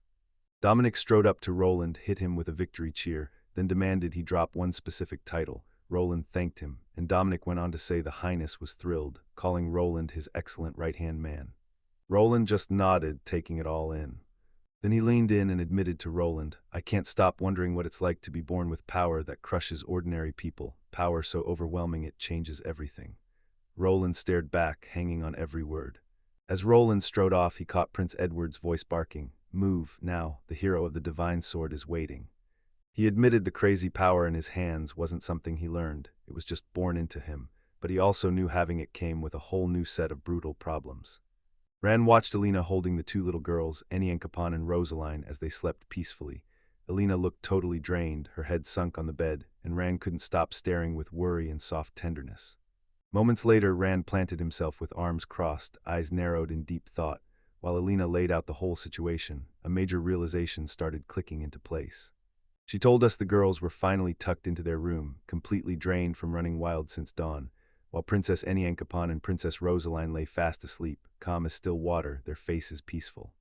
Elena leaned in and told the whole backstory, how she found Noel and Blanche in that dead, empty wasteland, then hauled them to the attendant's mansion, even with soldiers lurking nearby, and still somehow got them into her care. She kept going, saying Noel and Blanche were absolutely terrified of her, convinced she was the danger in the room, yet she still stepped in, taking them under her wing and vowing to protect them. They chased her down and grilled Alina, snapping questions about whether escaping the castle was really that awful, or if their education and upbringing just never measured up. Alina's face fell as she admitted, softly but sadly, that maybe her way of doing things had gone too far, and that she couldn't be blamed for how poorly she'd taught them. A sharp memory slammed into place, young Blanche crying her heart out, her face twisted with terror as she finally admitted how scared she'd been. Alina gripped her skirt like it was the only thing holding her together, stunned by the fact she'd been clinging to the castle as if it were safe, until she realized these 6-year-old kids had already been crushed by horrors beyond imagining, and all they wanted was to get away. Alina stood beside the towering bookshelves and told Rand that a messenger from His Highness Michael had finally arrived. Rand's surprise hit instantly as he blurted out what the message was all about. She lined in, hanging on every word as Prince Michael's messenger delivered the report. Marquis Weiss had just been named the royal family's security officer, and he made it clear Prince Michael and Prince Francis were visibly worried about what was coming. Moments later, Rand whipped around to Charlotte, called her closer, and just like that she nodded and stepped in, watching his shoulders drop with clear, instant relief. With a stone-cold stare, he fixed his eyes on something far away, while the messenger hovered quietly in the background, keeping every bit of respect. Then the messenger dropped into a deep bow, declaring, "I'm Francis, Marquis Weiss." Rand and Alina stared in shock, instantly seeing who was really standing before them. Marquis Weiss flashed a warm smile and greeted her as Charlotte Weiss, reminding her how long they'd known each other. She bowed back, but her face betrayed a mix of respect and a flicker of worry. In the opulent room at last, Marquis Weiss turned to Rand and credited Lucien Francis for what he'd pulled off in the recent chaos. Rand stood there with a heavy expression while the Marquis announced that Prince Michael had fully taken over the royal family's oversight, owning it all and delivering the message straight to her. Rand whipped around to Alina, smiling like he'd just won, praising how she shielded the two kids and demanding the whole story. Alina just shrugged, saying she'd only done what she could. Then he spoke out loud, weighing just how brutal the treatment had been, the kind that shoved the young princes and princesses into a desperate escape, while Prince Michael himself looked genuinely shaken. Marquis Weiss wrapped it up by dropping the bombshell that the two princesses' education had been handed to a properly appointed noble woman as their official tutor. The Queen's top pick, the educator she trusted most, launched Princess Blanche's lessons with relentless focus, only to slam her with a curriculum so advanced and brutal it nearly broke her. Princess Rosaline couldn't stop shrinking with dread, because her tutor's no-nonsense lessons were meant to boost the twins' grades and win the Queen's trust. Meanwhile, Prince Edward may not have taught her himself, but he couldn't stop watching the princess grow. Then he strode into the room with a look full of worry. He realized the educator's methods were making the princesses miserable, and it hit him hard. His whole heart didn't know how to ignore it. Because the educators kept talking down to them, Prince Edward and Prince Dominic got trapped in a rough spot, so they challenged her methods, but she just brushed off their worries like they didn't matter. The princes, totally stunned by the educator's unshakable calm, dropped to their knees and begged to be taught by her, while Princess Rosaline, Princess Blanche, Ran, and Eniank just watched with wide eyes, half shocked, half amused.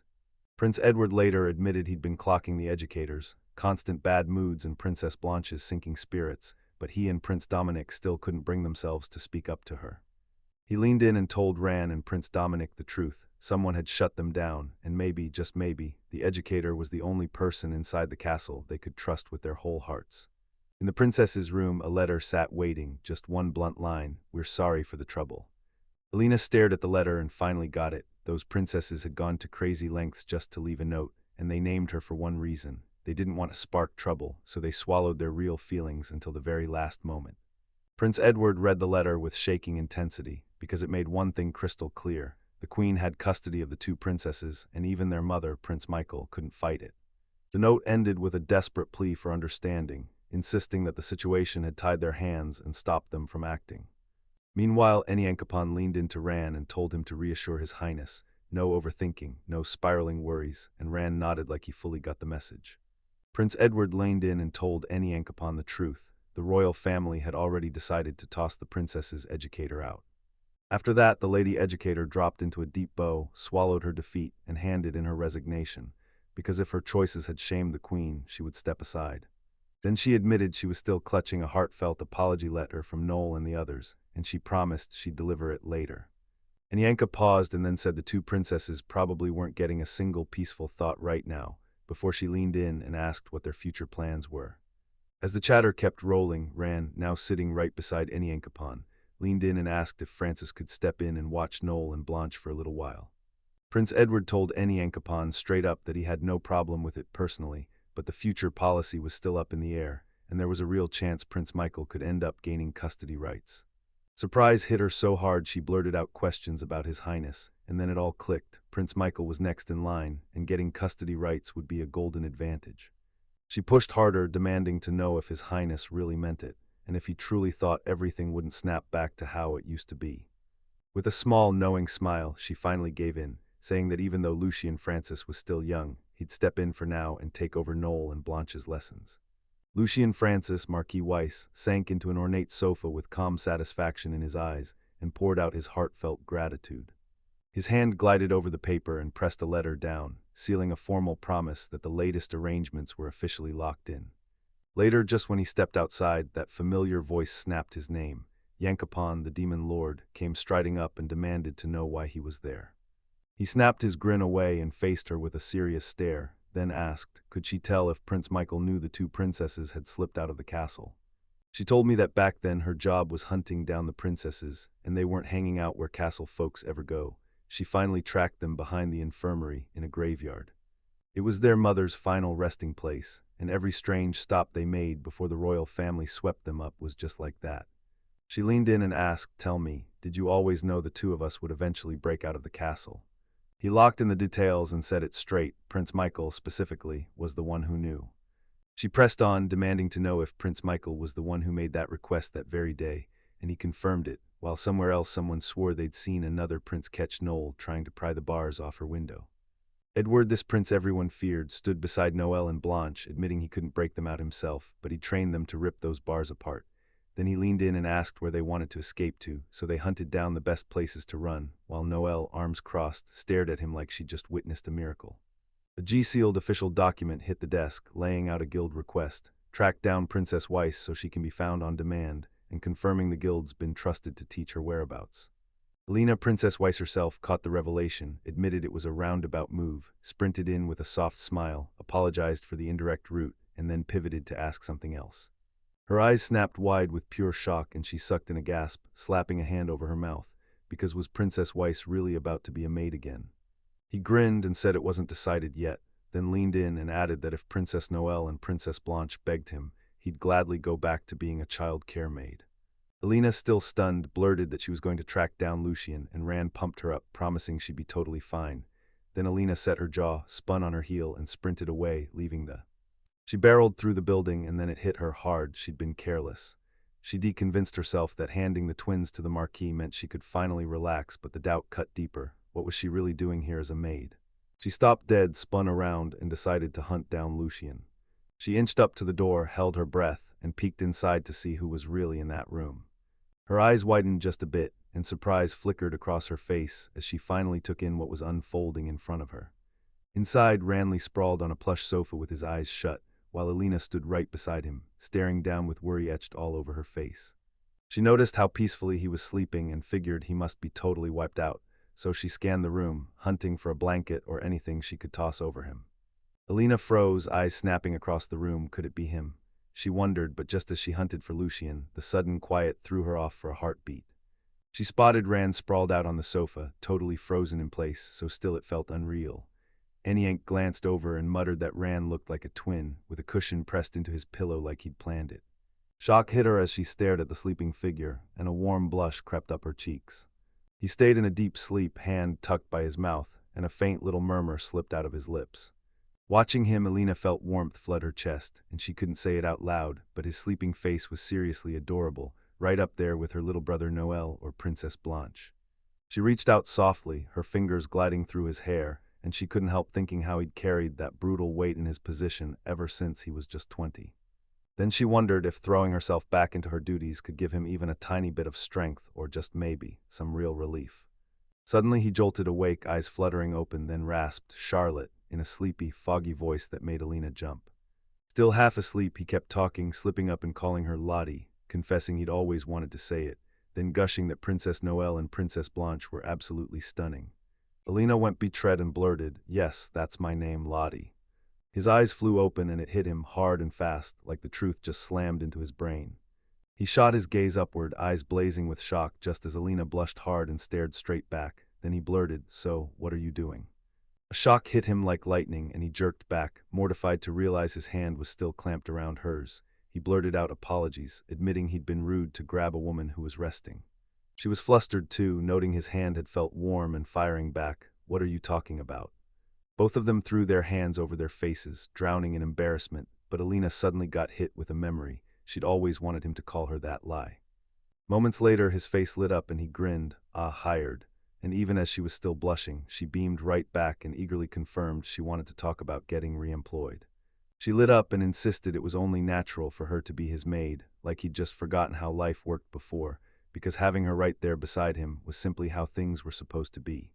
He once again panicked, buried his face in his hands, and begged her to wipe his latest words from her mind, claiming he was just groggy from waking up, yet she stared at him, still totally lost. A sharp series of knocks cut through their awkward moment. He snapped into place and blurted that it was time to feed Lucian. Then he turned to Charlotte by name, insisting she stay for dinner because the night had already run too long. Some time later, she was back, now in her neat maid uniform, strolling side by side with another maid and the lady educator, who pointed out how well her stint as a nanny maid went. She just grinned and admitted she'd been too hungry to waste a second, and then he kept watch from far away. He stood there by himself, arms locked across his chest, watching the maids march away, his face etched with deep thought. The lady educator whipped her head around, surprise flaring first, then quiet suspicion settling into her expression as she took in what was happening.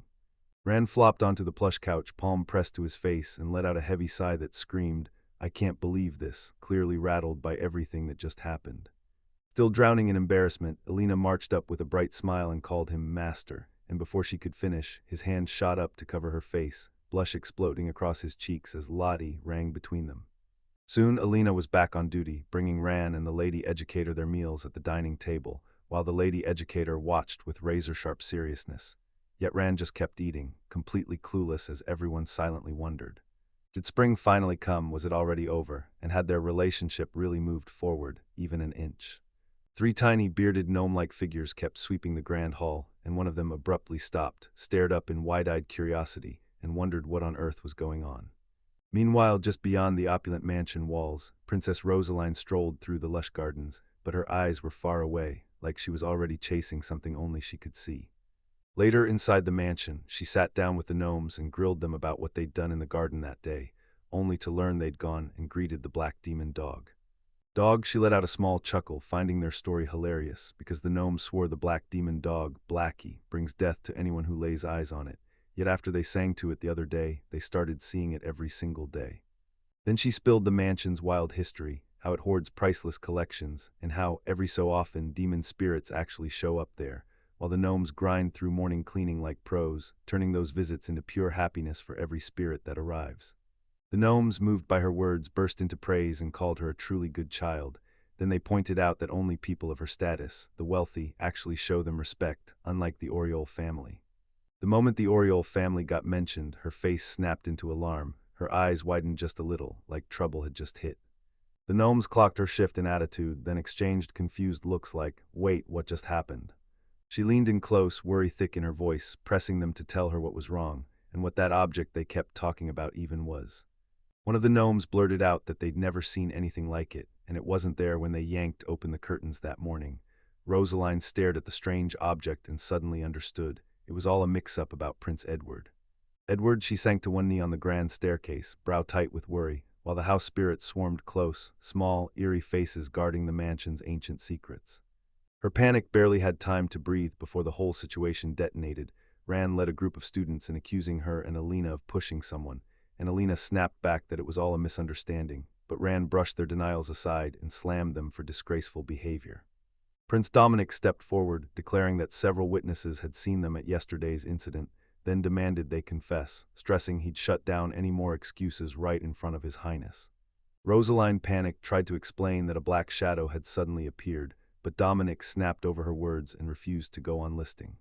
She snapped Prince Dominic and demanded to know what he was planning to do with them, her voice trembling with pure dread. Prince Dominic spun on his heel and strode off, crushing Rosaline with his cold refusal and the fact that he ditched her, his own fiancée, like she didn't matter, while the house spirits up on the stairs just watched in silent shock. She stared at his cold disrespect and realized, if he could brush off his own fiancé, maybe she should rethink marrying him at all, and even the gnomes looked like they agreed, their faces matching her worry. Outside the building, Ran watched the chaos explode, and the whole school felt on edge, like something big had just gone wrong. Elena and Prince Edward stood close by, while troubled Rosaline kept her distance, still shaken. Elena closed in on Ran, called him Edit Sama and Rune Sama, and wished him a good morning. Rosaline overheard every word, clocked that the Edit they were talking about was the girl from the Laspel department store, and she couldn't ignore the wild thought that she might be Dominic's fiancé. Then she flashed Rand a smile that said she already knew. Roland burst in and, before the mix-up could grow, corrected her, then introduced himself as Roland Valerie and admitted he was always in Runesama's debt. Rosaline froze, cheeks burning, and clapped a hand over her mouth, stunned by what she'd just heard. Still rattled from her earlier blunder, she scrambled to ask Ran about Rune, but his face lit up with surprise. Elena, standing right there, remembered what the lady educator had said.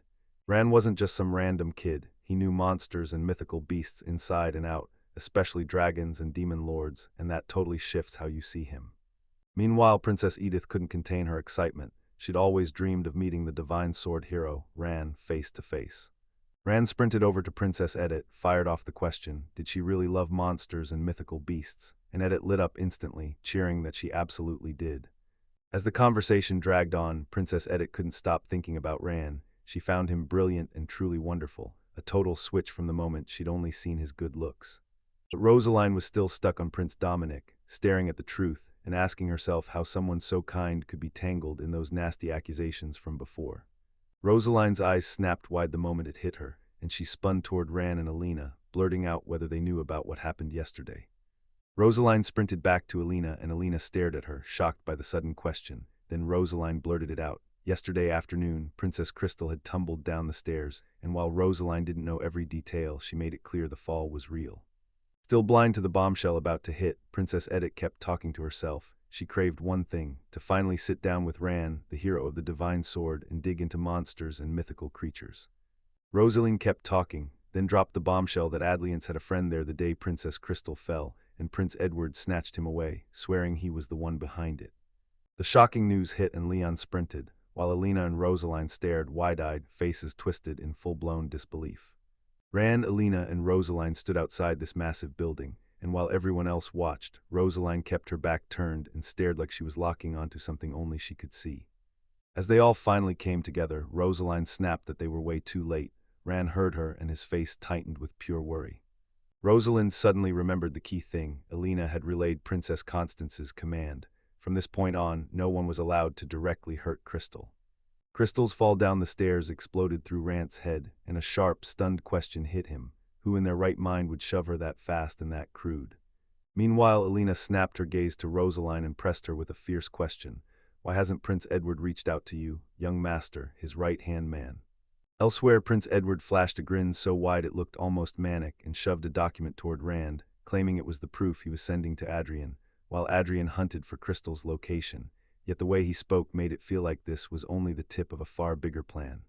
Back with the group, Rosaline snapped that Prince Dominic had vanished too, no goodbye, no clue, and she'd been hunting him ever since. A frantic message had been sent to Lord Adrian's, but Dominic himself cut in from the back, casually admitting he'd already forgotten the instructions. Rant's eyes blew wide with shock as the truth hit. Rant's worry surged when the implication hit him. Adrian and the others already knew about the incident, and they had to link up fast. Quickly, from his high window, Prince Edward watched everything unfold with a razor-sharp stare, thinking that if it kept going like this, the person he was watching would drag things out for a full half year, and then decide in the worst possible moment, just like Prince Jeremy, the second prince, planned. Down below, Ran and Alina stood back to back, totally clueless about how deep the trap had already sunk around them. He planted himself at the base of the grand staircase, barking orders as his voice thundered through the hall. Adrian, grab those women and bring them up here. Prince Edward's face twisted with rage, and his eyes locked on Princess Rosaline, Ran, and Alina, all standing above on the steps. She met his eyes with unshakable resolve, and the question burned in her mind. What crime had her friends done to earn this command? Edward didn't back down. He rattled off how they must be tangled in the growing suspicions around Princess Crystal, even the terrifying moment she was shoved from the balcony. Then he lined in and warned, if they wouldn't confess, the consequences would be brutal. She pushed him harder, grilling him about Princess Crystal and why they, mere bystanders, were suddenly caught up in it. Then Rosalind stepped in and snapped, demanding to know if he even had the slightest clue what was really going on. With tension snapping in the air, Ran, Rosaline, and Alina kept trading anxious looks, like they could feel the moment tipping into disaster. Then Edward's rage erupted, his face turning even more terrifying.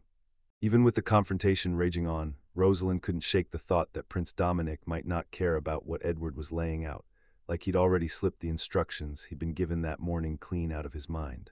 Meanwhile, Rand kept a sharp eye on Edward and realized he wasn't taking Princess Crystal's engagement seriously at all, almost like it didn't matter. And it all clicked when he remembered how Edward had once called Crystal wicked. Rosaline laid out her plan. If they wanted to clear Adrian, they had to uncover what really drove Crystal's fall, and it couldn't be Adrian at all. She was sure Constance had been poisoning Crystal's mind with lies, and that Constance was probably the one masterminding the whole trap. Right when she wrapped up, Edward pulled out a tiny corked bottle, held it up to the light, and demanded whether she thought it was tied to what had been happening. Princess Rosaline and another princess huddled over a strange discovery, and Rosaline said that while animal fur sometimes turns up at the academy, this one was nothing like any she'd ever seen, so she couldn't help but wonder if it belonged to a monster. While Alina the maid chatted with the house spirits, they swore they'd seen nothing like it when she grabbed the sample. Then a cold realization hit her. That hair, bigger than you'd expect, still matched the wild fur and scales of Cerberus, the monster they'd just fought.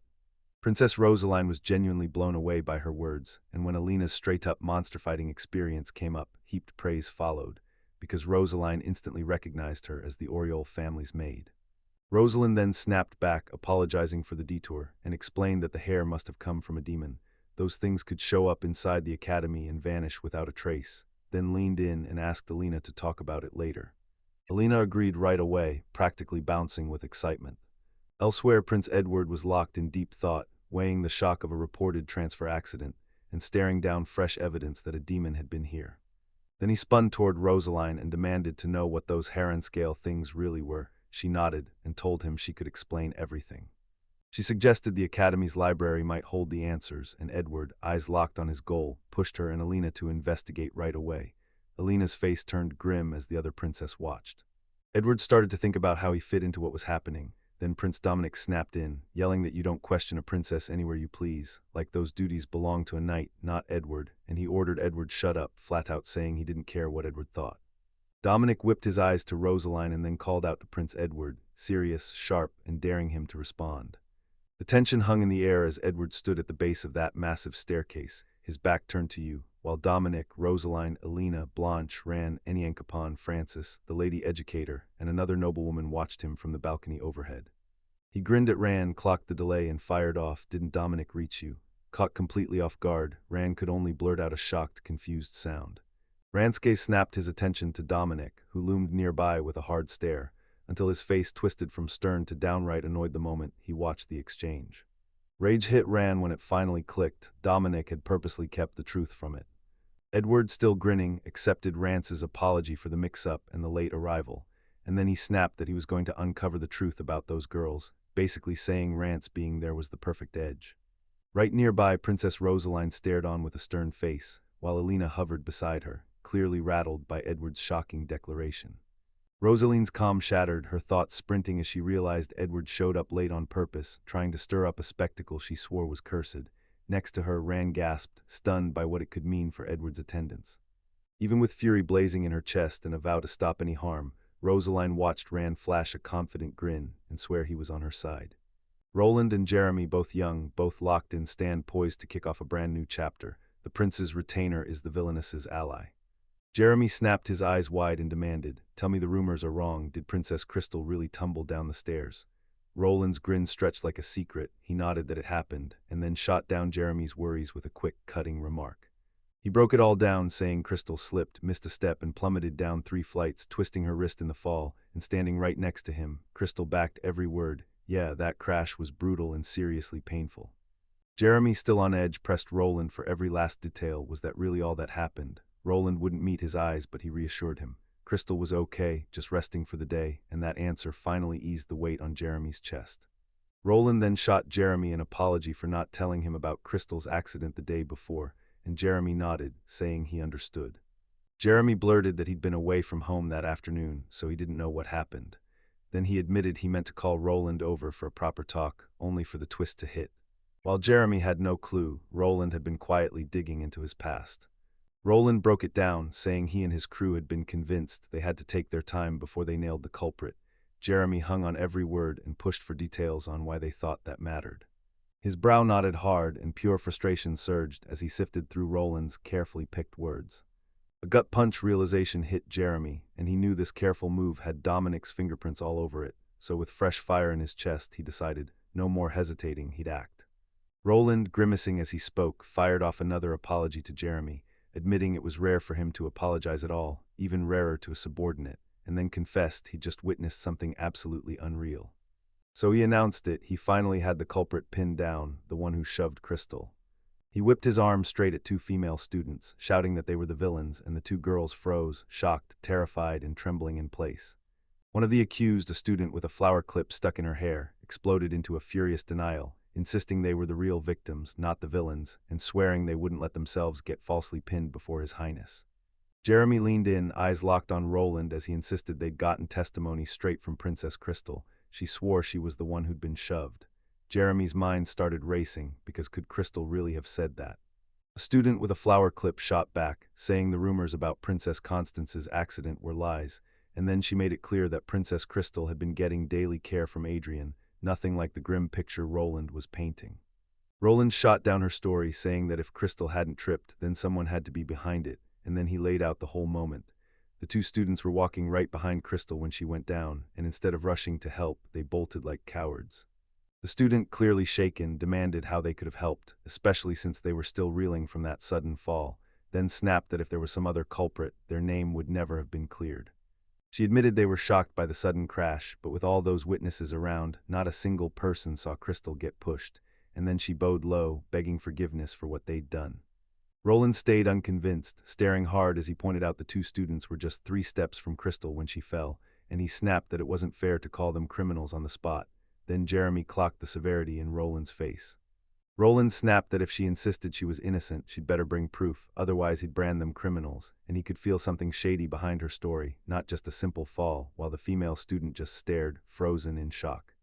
Jeremy cut in fast, backing Roland's point that there was zero proof. Then he snapped back, so how do you prove something that doesn't even exist? Making it crystal clear the accusation was nothing but empty smoke. Roland's jaw tightened as he declared the student council was wielding its heavy power to shove an agenda, calling Princess Crystal's fall pure evil, and he insisted that once she was pushed, their claim that she was the culprit couldn't be shaken. But the female student snapped back, saying that as the fair student council president, he had no right to put her friends on trial. Roland's eyes narrowed and his face hardened as he demanded to know if she was still planning to defy him. Jeremy slammed his hands together to grab everyone's attention, then shouted at Roland, "What are you doing?" And right after, he shot his hand up, demanding silence. Then he told Roland this: teachers were praising the student council president like a hero, and he pushed the question hard. Wasn't it just the president's job to dig into why that fall happened and stop it from happening again? Roland shot a shocked look at Jeremy, admitted he'd been thinking the same thing, then jabbed a finger and vowed he'd make the student council president take full blame for what happened. The female student nodded along, eyes locked in as she finally got it. Figuring out what caused that accident was the only way to stop it from happening again, and Jeremy then leaned in and admitted his part. He was only buying them time until they could dig up evidence strong enough to expose the real culprit. Jeremy snapped to Roland, begging for his take, especially after Princess Crystal just burst onto the scene, and Roland went still, stared into the dark like he'd cracked a code, then shot up, roaring, "It's true, somebody really did push her." What? Jeremy nodded at Roland, admitting the hit really did come from behind, and wishing he could swap places with her. Then he steadied his resolve. It was okay, because their job was to hunt down the real culprit. With that, he stared at the female student and said it like a gut feeling, maybe someone shoved her. He wondered if Princess Crystal had been hit by something, because it wasn't just some plain fall. She swore it was true right then. Something black and fuzzy dropped from the ceiling, landing with a thud, and she couldn't help but wonder out loud if it was a monster. Roland shot the idea down on the spot, scoffing at the very word monster, and demanding who on earth would believe that nonsense. Then he snapped that they were just making excuses, that lying was unforgivable, and that they should have helped Princess Crystal instead. But the female students wouldn't back down, swearing it was real and insisting the black mass had yellow eyes that stared at them before it laughed, straight up terrifying. Panic slammed into them, and they confessed they'd bolted the second fear hit, and now they regretted every cowardly second, wishing they'd spoken up way sooner. Roland, still bristling with doubt, grilled them over whether a real monster showed up, or if this whole thing was just some dumb prank, and he demanded proof of a creature with his own 2 eyes. Jeremy burst in, telling Roland to hold up, and warned that if they were going to accuse someone of a crime, they had to move like it mattered, no more rushing, no more wasted time, and if a monster really existed, they'd better investigate it the right way. Edith, her long wavy dark hair falling as she spoke, blurted out how fast the info hit, and how quickly the Adlian slipped straight into the stomach, while Roland watched and wondered if Lord Rast had seen this rapid takeover coming.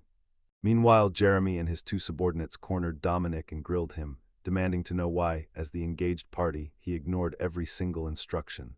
Then they slammed his actions as a total failure. Back with Edith, she lit up Edward and told him she'd been waiting on his arrival. Then Roland leaned in and demanded if she had what Lord Rast talked about. She grinned, popped a small corked bottle out, and showed it. As she raised it, Roland and the other students locked onto the mysterious object, eyes blazing, and he blurts out, totally baffled, was it just another thing that got refused?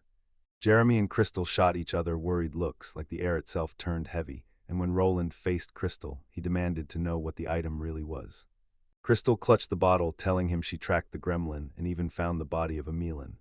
She said the thing they discovered tied straight back to her research, and Jeremy leaned in, eyes blazing, begging her to explain what a gremlin even was. Roland mulled it over, his mind racing with the thought that the second prince could be tangled in this, and then Crystal spilled the truth.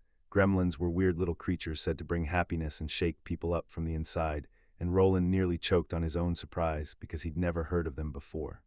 She kept going, painting gremlins as medium-sized terrors from the northern wilds, creatures with huge, yellow eyes that seemed to glow even in the dark, while Roland and Jeremy leaned in, hanging on every word. Crystal spun toward Jeremy, saying he was way too perfect a helper for Lord Rast, like there was something sharper going on beneath the smiles, while she kept the tiny bottle in her hand, its contents quietly screaming, "I found the truth." What? Roland still wasn't buying it. He stared at the gremlin in the academy like it didn't belong, demanded hard proof, and pushed Crystal to say exactly when she'd show it, leaving her blinking in mild shock at his stubborn doubt. He stood there watching Edith with her back turned to him, firing questions at the gathered students. Where is everyone? Because he'd ordered her to bring a witness. With a bright smile, she told me she'd just met the family fairies and was escorting them to the classroom, while 3 tiny, gung-comb-looking figures hovered behind her, watching everything. He greeted them all, Edith included, then lined in and even called an old fairy, Oriol's boy, by name, and inside his head he seethed at how those idiot princes were swarming in like fools. He then shifted his focus to the family fairies and asked with perfect manners if they could spare a moment, and the fairies thanked him right back for going out of his way. He lifted the tiny bottle packed with the black fuzz and asked them straight up if they knew anything about that black hair and fuzz they'd supposedly scooped up from the east staircase this morning. The family fairies swore they'd found it that very morning, right as they were doing their usual school ground cleanup, and then he leaned in, grilling them to see if they'd ever spotted hair or fuzz like that during any of those regular tidy-ups before. They swore no, they insisted asterisk, they'd never seen anything like it, not even that cleaning from earlier that morning, and he figured it must have shown up sometime between yesterday morning and today. Right then, Jeremy burst in and shouted for them to roll. Roland blew off Jeremy's call, snapped his head toward Edith, and hissed with suspicion, accusing Edith and the family fairies of teaming up, claiming they were just stitching together the same tale to fool everyone. He shoved his argument harder, insisting that any witness who helped clean was automatically tainted, then tossed the evidence aside as junk that anyone could fake, while Jeremy and Crystal traded uneasy looks, and the family fairies, insulted to the core that their daily work was being called a lie, erupted into a furious uproar. With one final, dismissive flick of his hand, Roland ordered the family fairies to vanish from his mansion for good, and the moment they snapped back, their rage sharpened their faces as they sneered that they'd never liked his attitude anyway, claiming they'd leave gladly if that's what he wanted, while also warning him not to underestimate the pride of their clan. Jeremy stood rock solid, eyes locked forward as worry churned around him. Jeremy, Subordinate A, and the others stared with wide, stunned eyes, their faces caught between shock and fear as the fallout of the fairies' departures finally sank in. Right there, Roland and Jeremy watched a knot of students spiral into panic when a bespectacled kid demanded, "What do we do if the family fairies really vanish?" And Roland's face tightened as he admitted it was a crisis. Below, the little elderly gnomes from the family fairy crew looked wrecked, while Arthur leaned in hard and Dominic stared, stunned. Everyone knew the family fairies as bringers of good fortune. Their blessings meant prosperity, and even upper-class folks at the academy were said to be rich enough to draw them in, because once a family gets left behind by the fairies, rumors say Ruth comes for them. Roland watched the group spin out, and the panic only kept growing as the situation worsened. Arthur whipped around to Dominic and insisted the Oriole family was unmistakably one of them, meaning they were comrades, not targets, and he slammed Dominic as someone trying to fool them into thinking the opposite. While the gnomes in the family fairy group huddled and talked, they clocked it. Dominic always forgot his manners and blasted out rude words, and they even pointed out the Oriole family's fairies were just as chatty. Arthur kept going, telling Dominic he wasn't like the others. He was special. Dominic stared in shock, then blurted out, "So you're really special, or are they just treating you like you're special?" Dominic's face went cold the second he pictured Arthur, because no matter what he did, Arthur wouldn't leave his mind. He muttered that Arthur was truly. He realized Dominic had always craved to be special, but chasing that spotlight never really turns out good. Elsewhere, Lilith, the horned young woman, spoke like doom in a prophecy, claiming power was born to turn violent and wipe out the past that never should have happened, warning that even a word whispered to a child could turn into a curse. Roland listened, then snapped that Dominic only stared at one side of life, convinced power was something you seize, and Arthur's eyes widened as he openly challenged that whole idea. Roland erupted into laughter and waved the gnomes off like old, dusty family fairies that were nothing but trouble. Then he basically told everyone to get rid of them because they weren't needed anymore. Arthur and Dominic chimed in with the other students, echoing Roland's words and applauding his stand. Then they declared they didn't need the power of family fairies. The family fairies watched the students brush them off with cold, dismissive attitudes, and grief hit them like a curse, because they'd never realized how badly those kids truly misunderstood what family fairies mean, and now they were left staring into the terrifying question: what happens to them next? Meanwhile, Roland, still dripping with confidence, stepped up to the gathered students and snapped, "Royal families and nobles ditching their family fairies. That's a public shame." He sent the room into panic, then promised the whole crowd would later bow their heads in recognition.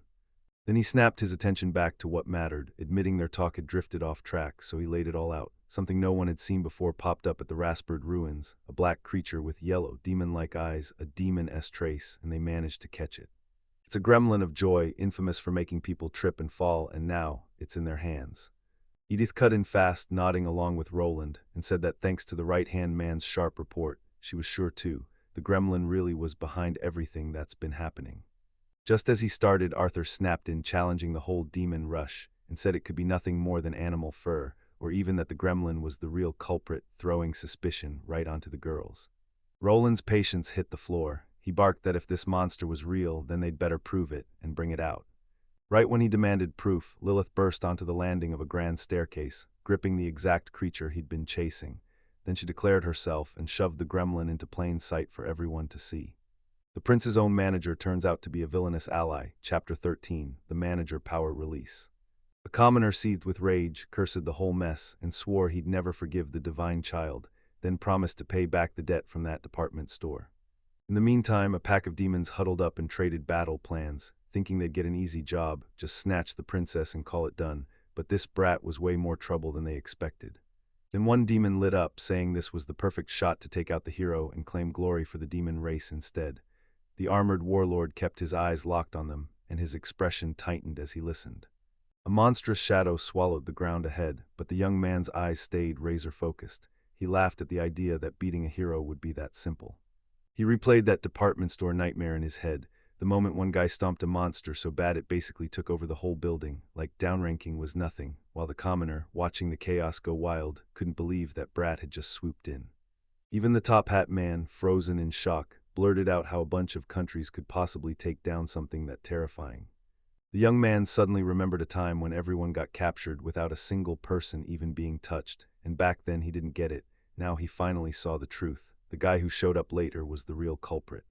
When the demon race's summoning hit, it cracked the sky into a storm, and the young man, staring down a hulking shadow monster, was convinced only the Demon King could withstand it. He scoffed at the idea that anyone could stop him and laughed it off as naivete. Meanwhile, the armored warlord and the horned demon huddled over their captive, a mere commoner, stunned he'd survived at all, and now they had him in hand. They started weighing their next move. The warlord stared at the chaos and figured the job was the same as last time: go after the silver-haired girl and the red-haired girl. Then the horned demon snapped with pure frustration, yelling that his demon servant was already captured and that the red-haired girl still hadn't been dealt with, urging his subordinate to snatch her fast before their whole plan crumbled. The warlord's stare turned to steel as he weighed the prince's brutal grudge against the red-haired girl, and he smirked because her little personal vendetta meant almost nothing to him. He replayed that disaster at the department store, how they went after the girl and still blew it, then thought if they could finally pull it off this time, the prince might step in personally. A maid with long, dark hair marched up with a proud smile and unveiled a tiny dark creature, big ears, glowing eyes, right as she announced, "I've got you." The whole class snapped into shocked silence. Someone blurted that it looked like a gremlin. Then Alina, the maid, stepped forward and swore it was exactly that, claiming she'd trapped the creature that had been hiding inside the academy. But just as relief hit, another student questioned whether it might have been a demon instead. Then she pushed the real question: since that creature exists, would they finally admit the accident wasn't just an accident at all? Meanwhile, the protagonist and Jeremy watch the chaos unfold, while Roland Edward Dono stands close by, his serious expression screaming tension.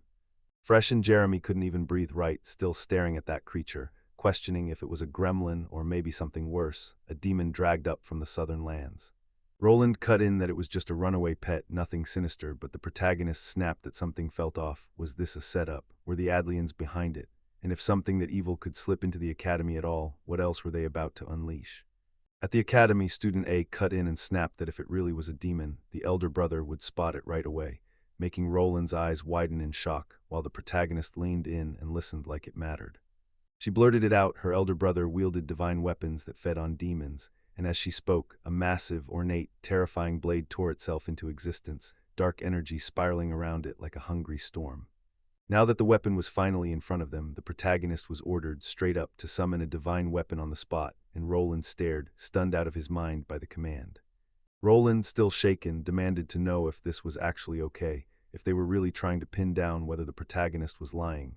Then the protagonist locked eyes with steely determination and met the challenge head-on. Student A admitted the divine weapon was kept inside a massive shrine, but then said the elder brother could summon it instantly from anywhere on Earth. And right there, the weapon materialized, sitting on display like a roaring proof of the power they were talking about. A shockwave of astonishment hit the students the moment the instruction to call forth the divine weapon was announced. Her eyes flew wide, pure disbelief and wonder sparking in her expression as she blurted out how amazed she was. She kept pressing on, burning with the need to tear the divine weapon apart and learn exactly how it works, but he hit the brakes. This thing was a demon, and you don't get careless with power like that, so he urged her to keep the gremlin since it was the proof, far away from the school building. Moments later, Alina the maid stormed down the grand staircase, armed with a specific order, and with a respectful nod, she was ready to jump straight into her duties. She clutched the newly bought handkerchief, letting the lace trim catch the light, then locked the gremlins in place and set off, tucking that tiny dark creature safely against her chest. She strode up to the students and, with careful manners, asked if anyone had a spare handkerchief, explaining she really needed it, while the whole group stared back, caught between curiosity and worry. He instantly offered his own handkerchief and asked if it would do, and when she took it with a grateful smile, the moment she cradled the gremlin, it erupted into violent thrashing, writhing against her grip and shocking the students all around. The outburst snapped him and the female student into wide-eyed panic, because the gremlin kept jerking in agitation, its glowing eyes locked on something only it could see. A hand shot out and brushed the gremlin's ruff, shedding fur while it thrashed and fought to break free. He clutched the handkerchief packed with the gremlin's shed fur, while Alina confirmed they'd collected the evidence, and warned everyone to stay away from it, because the other students were still trembling from the creature's earlier explosion. The girl spun toward Roland and blurted whether that divine weapon's power could smash the black demon in the hallway. She couldn't shake the fear for its safety. Roland stayed steady and told her the force would be locked inside the building, as long as they didn't feed it more power. At the same time, the protagonist stared down at the gremlin, and it suddenly surged, ballooning into something far more dangerous, its eyes blazing as he named it for the first time, Curacha. He watched Roland smirk with total confidence, pushing him to unleash the divine sword hero's full power, and the protagonist met his eyes, no backing down, promising he'd carry out the summon for real. As he drifted away, his footsteps tapping softly, female student Day stared him down with a hard, serious look, while female student C hung nearby, watching too, and even a tiny family fairy craned its head up at him as the growl story kept rolling. Roland snapped into a fierce, solemn chant, summoning a divine weapon under the name Roland Valerie Oriole, and the protagonist just stared on, hands clasped tight, buzzing with anticipation. His eyes flared with stubborn resolve as he yanked the weapon into the fight. Moments later, the colossal divine weapon, Belgrand, erupted into existence above him with a blinding surge of power, massive, majestic, and terrifyingly strong. The weapon he summoned hit with brutal force, and the two female students, A and B, froze, mouths open, staring in disbelief as they finally realized just how terrifyingly strong the hero really was. Meanwhile, the family fairies slid down the grand staircase and halted mid-step. One of them snapped, "What is that weird noise coming from the storage room below?" Roland kept staring upward, and a shocked exclamation burst out of him as if he'd just noticed they were there. Jeremy and the other students snapped their eyes to the ground as the shadowy creature's leftovers burned out fast, vanishing into a faint shimmer, utterly gone, and they couldn't believe what they were seeing. Elsewhere, Edith clutched a bottle and gasped as she watched what she'd collected fade away too, right in sync with the creature as it vanished. Patient, then she rushed back to Roland and the others, swore that every scrap of proof from the creature was gone, same fate as the creature itself, while Jeremy and Arthur nodded because they'd seen it vanish too. Roland stepped up and ordered the student council to waste no time investigating the monster that just showed up on campus, because this kind of incident couldn't be brushed off, and he went as far as pointing the blame at the female student, saying the old suspicions were finally shut down. Then he dropped a crucial condition, and female student A and B instantly went wide-eyed, surprise crashing into uneasy apprehension. He leaned in with that stone-cold focus, and when the protagonist explained, face set, that he understood why things had to be fixed fast, he still warned, if His Highness went snooping into those gremlins' appearance, it would spark a second, then a third incident. Then he straight up praised His Highness, saying the speed and raw power it took to end it were incredible, and everyone should be grateful. The moment the protagonist finished talking, the students around him exploded into cheers, shouting praise for Edward Dono's genius and flawless performance, while Roland just watched the roaring crowd and gave a quiet smile, soaking in their gratitude. Even with all the praise raining down on him, the protagonist didn't look impressed, just a bead of sweat slid down his brow. Then he barely managed a tiny sneeze, eyes closing as mild discomfort hit. Meanwhile, Edith fixed the scene with a stern, sharp gaze, and the little surprised protagonist caught it. She was wearing that same face again. He spun toward Roland and admitted that sure, the first prince had to look good, because that was unavoidable, but he was sick of all the messy problems that kept crawling back in. Then he leaned in and asked Roland to let him off the hook this time. Roland just smirked like he already knew the ending and said, "Yeah, I get it, you're generous." If the protagonist took a hard look at what he was doing, Roland promised everything would click. After hearing their exchange, Edith nodded along, then stepped forward and told Roland, "I'm the Duke of Geraldite's daughter, and I'm here for the Royal Academy, so I can't just shrug this off." Roland fired back, praising the protagonist as a real friend who always thinks of others, and then pressed, "Now you've got to wake her up fast."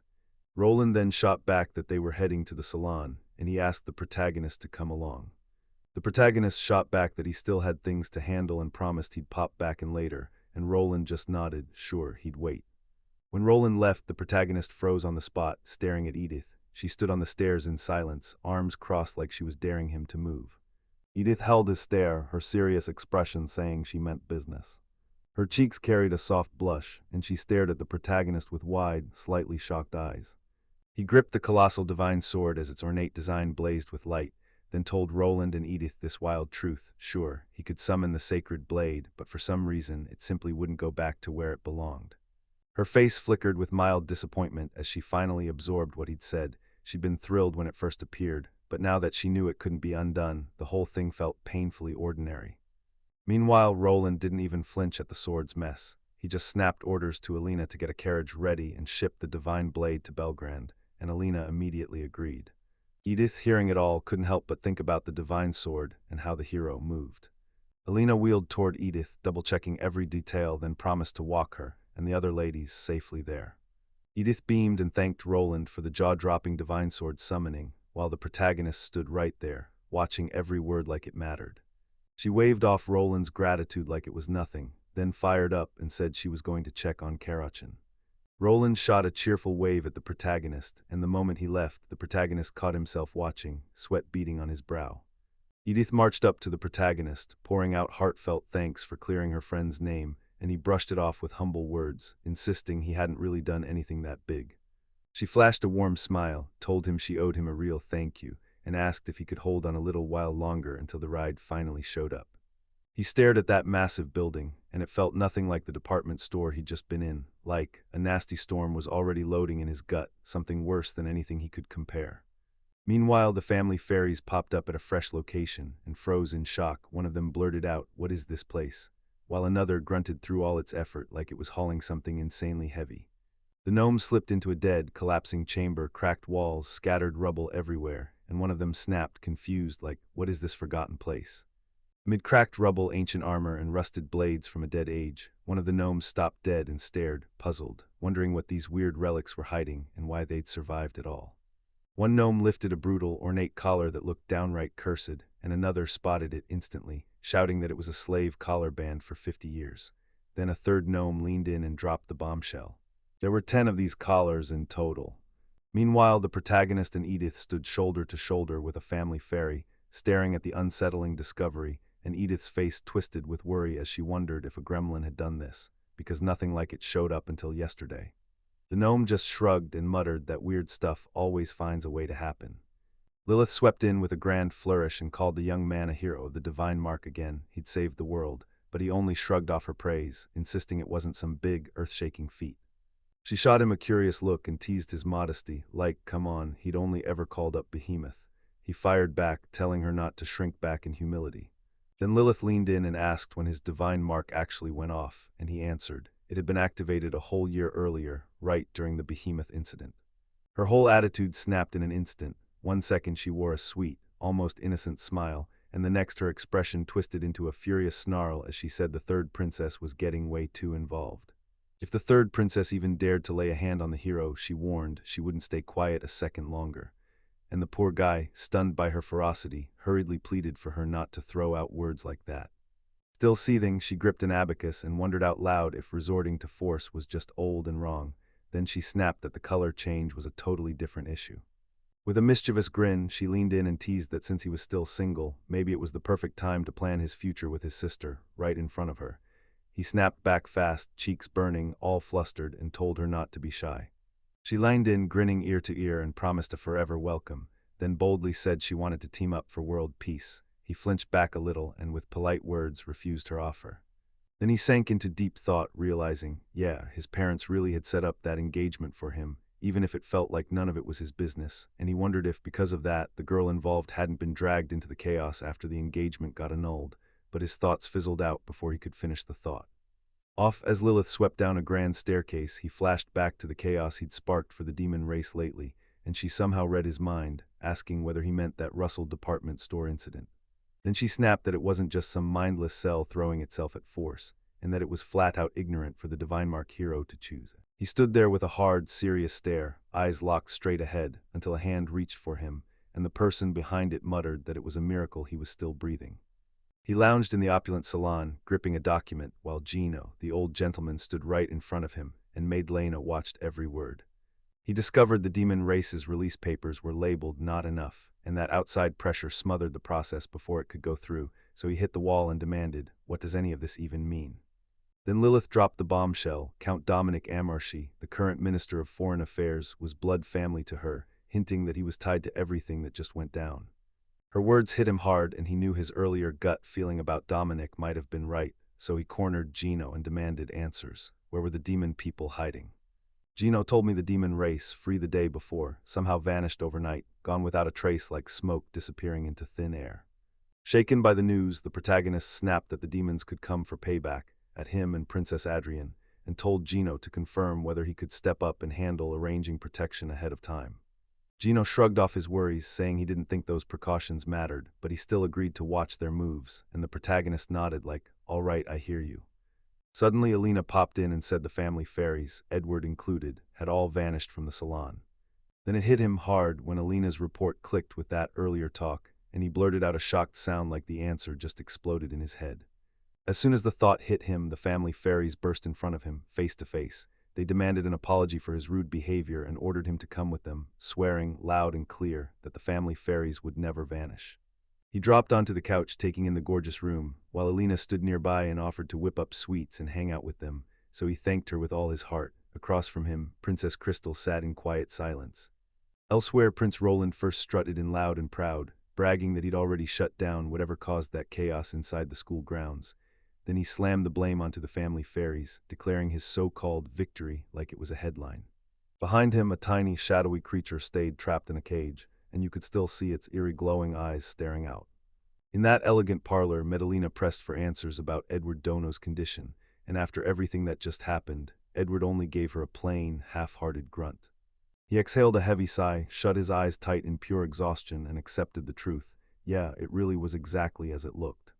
Meanwhile, Roland kept boasting about how he'd wowed Princess Crystal the day before with some extravagant bouquet, swearing it was all for her, while Lilith's mind soured, thinking maybe the best move was to make the whole mess vanish for the country's sake, because this situation was wearing on her and the protagonist's thoughts.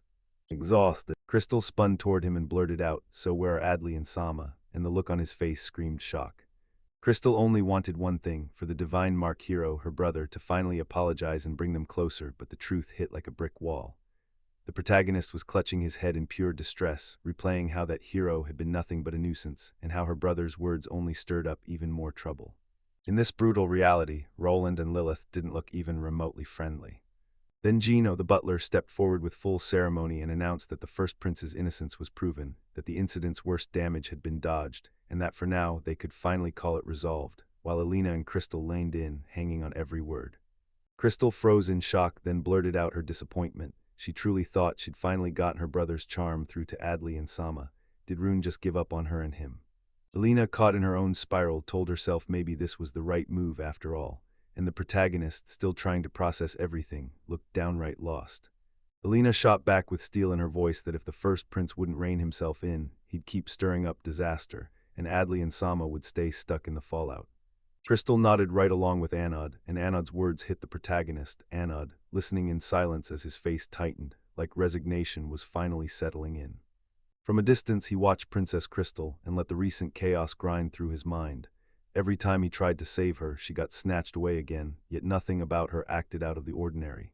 Then a headache started to throb as he panicked. How on earth was he supposed to pull everyone's eyes off her?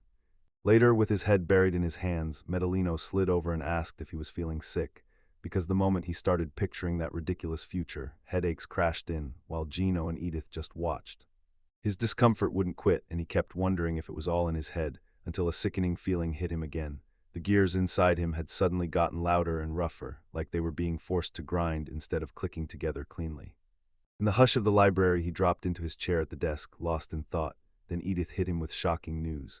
A major noble family, or lord, had a family fairy that vanished out of nowhere, and she swore Edwardano was behind the disappearance. Then she kept going, saying the fairies from other houses tied to the whole mess had vanished too, and Edith added that Edward Dono's right-hand man, Duke Oriol, was loudly swearing he had nothing to do with it. He just sat there unimpressed, and realized the whole thing was even more boring than he'd hoped. Edith pushed forward, insisting that no denial could erase the truth. Edward Dono had spooked the whole populace, and his approval rating had to have crashed hard. For a beat, he went dead silent, hand planted on his chin as his mind raced, because this outcome didn't feel random at all. His thoughts snapped into one cold truth: failure was failure. Edith caught his meaning and nodded hard, saying, if we just stuck to the original plan, make Edward Dono and his men fail, then turn around and bury Adrian's reputation, we'd have nailed it. Frustration hit her like a storm as she snapped that the demon race was nothing but useless fools. She even brought up an old mission where they got a second chance, then blew it by throwing in a gremlin. After that gigantic disaster, every single person tied to it was swept away and hidden from sight. He'd weigh yet another plan, something to crush those two and make sure Jeremy finally climbed into the prince's seat, while Roland stood right there, staring with a face you couldn't read. He stared out the window, and a soft "hey" slipped out of him like he'd fallen into a distant memory. By the window, he heard a voice outside snap, asking why he wasn't out playing with them.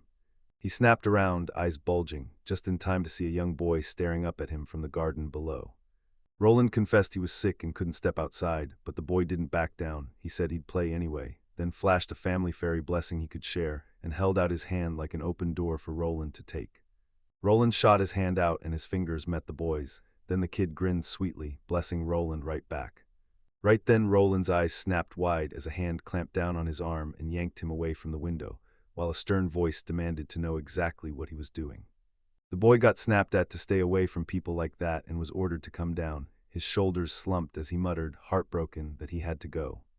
Later, Roland slumped into his chair at the desk, staring at his own hands like they were still sparking with leftover energy from the fight. Meanwhile, Edith sized up the whole mess, shrugged, went, fine, then clenched her fist, pure, quiet resolve blazing under the surface. He insisted there was still a shot, and if it meant hauling every last one of them down to hell, he'd reach for that chance again and again, no matter how many times it took. He clenched his jaw and swore he'd grab exactly what his eyes had caught. As he turned, a steely glint sparked in his eyes, and that loyal devotion hit him hard, until a cold, creeping question snapped into place. Was Roland the real target? The next chapter would spill the truth, and with it, the final installment.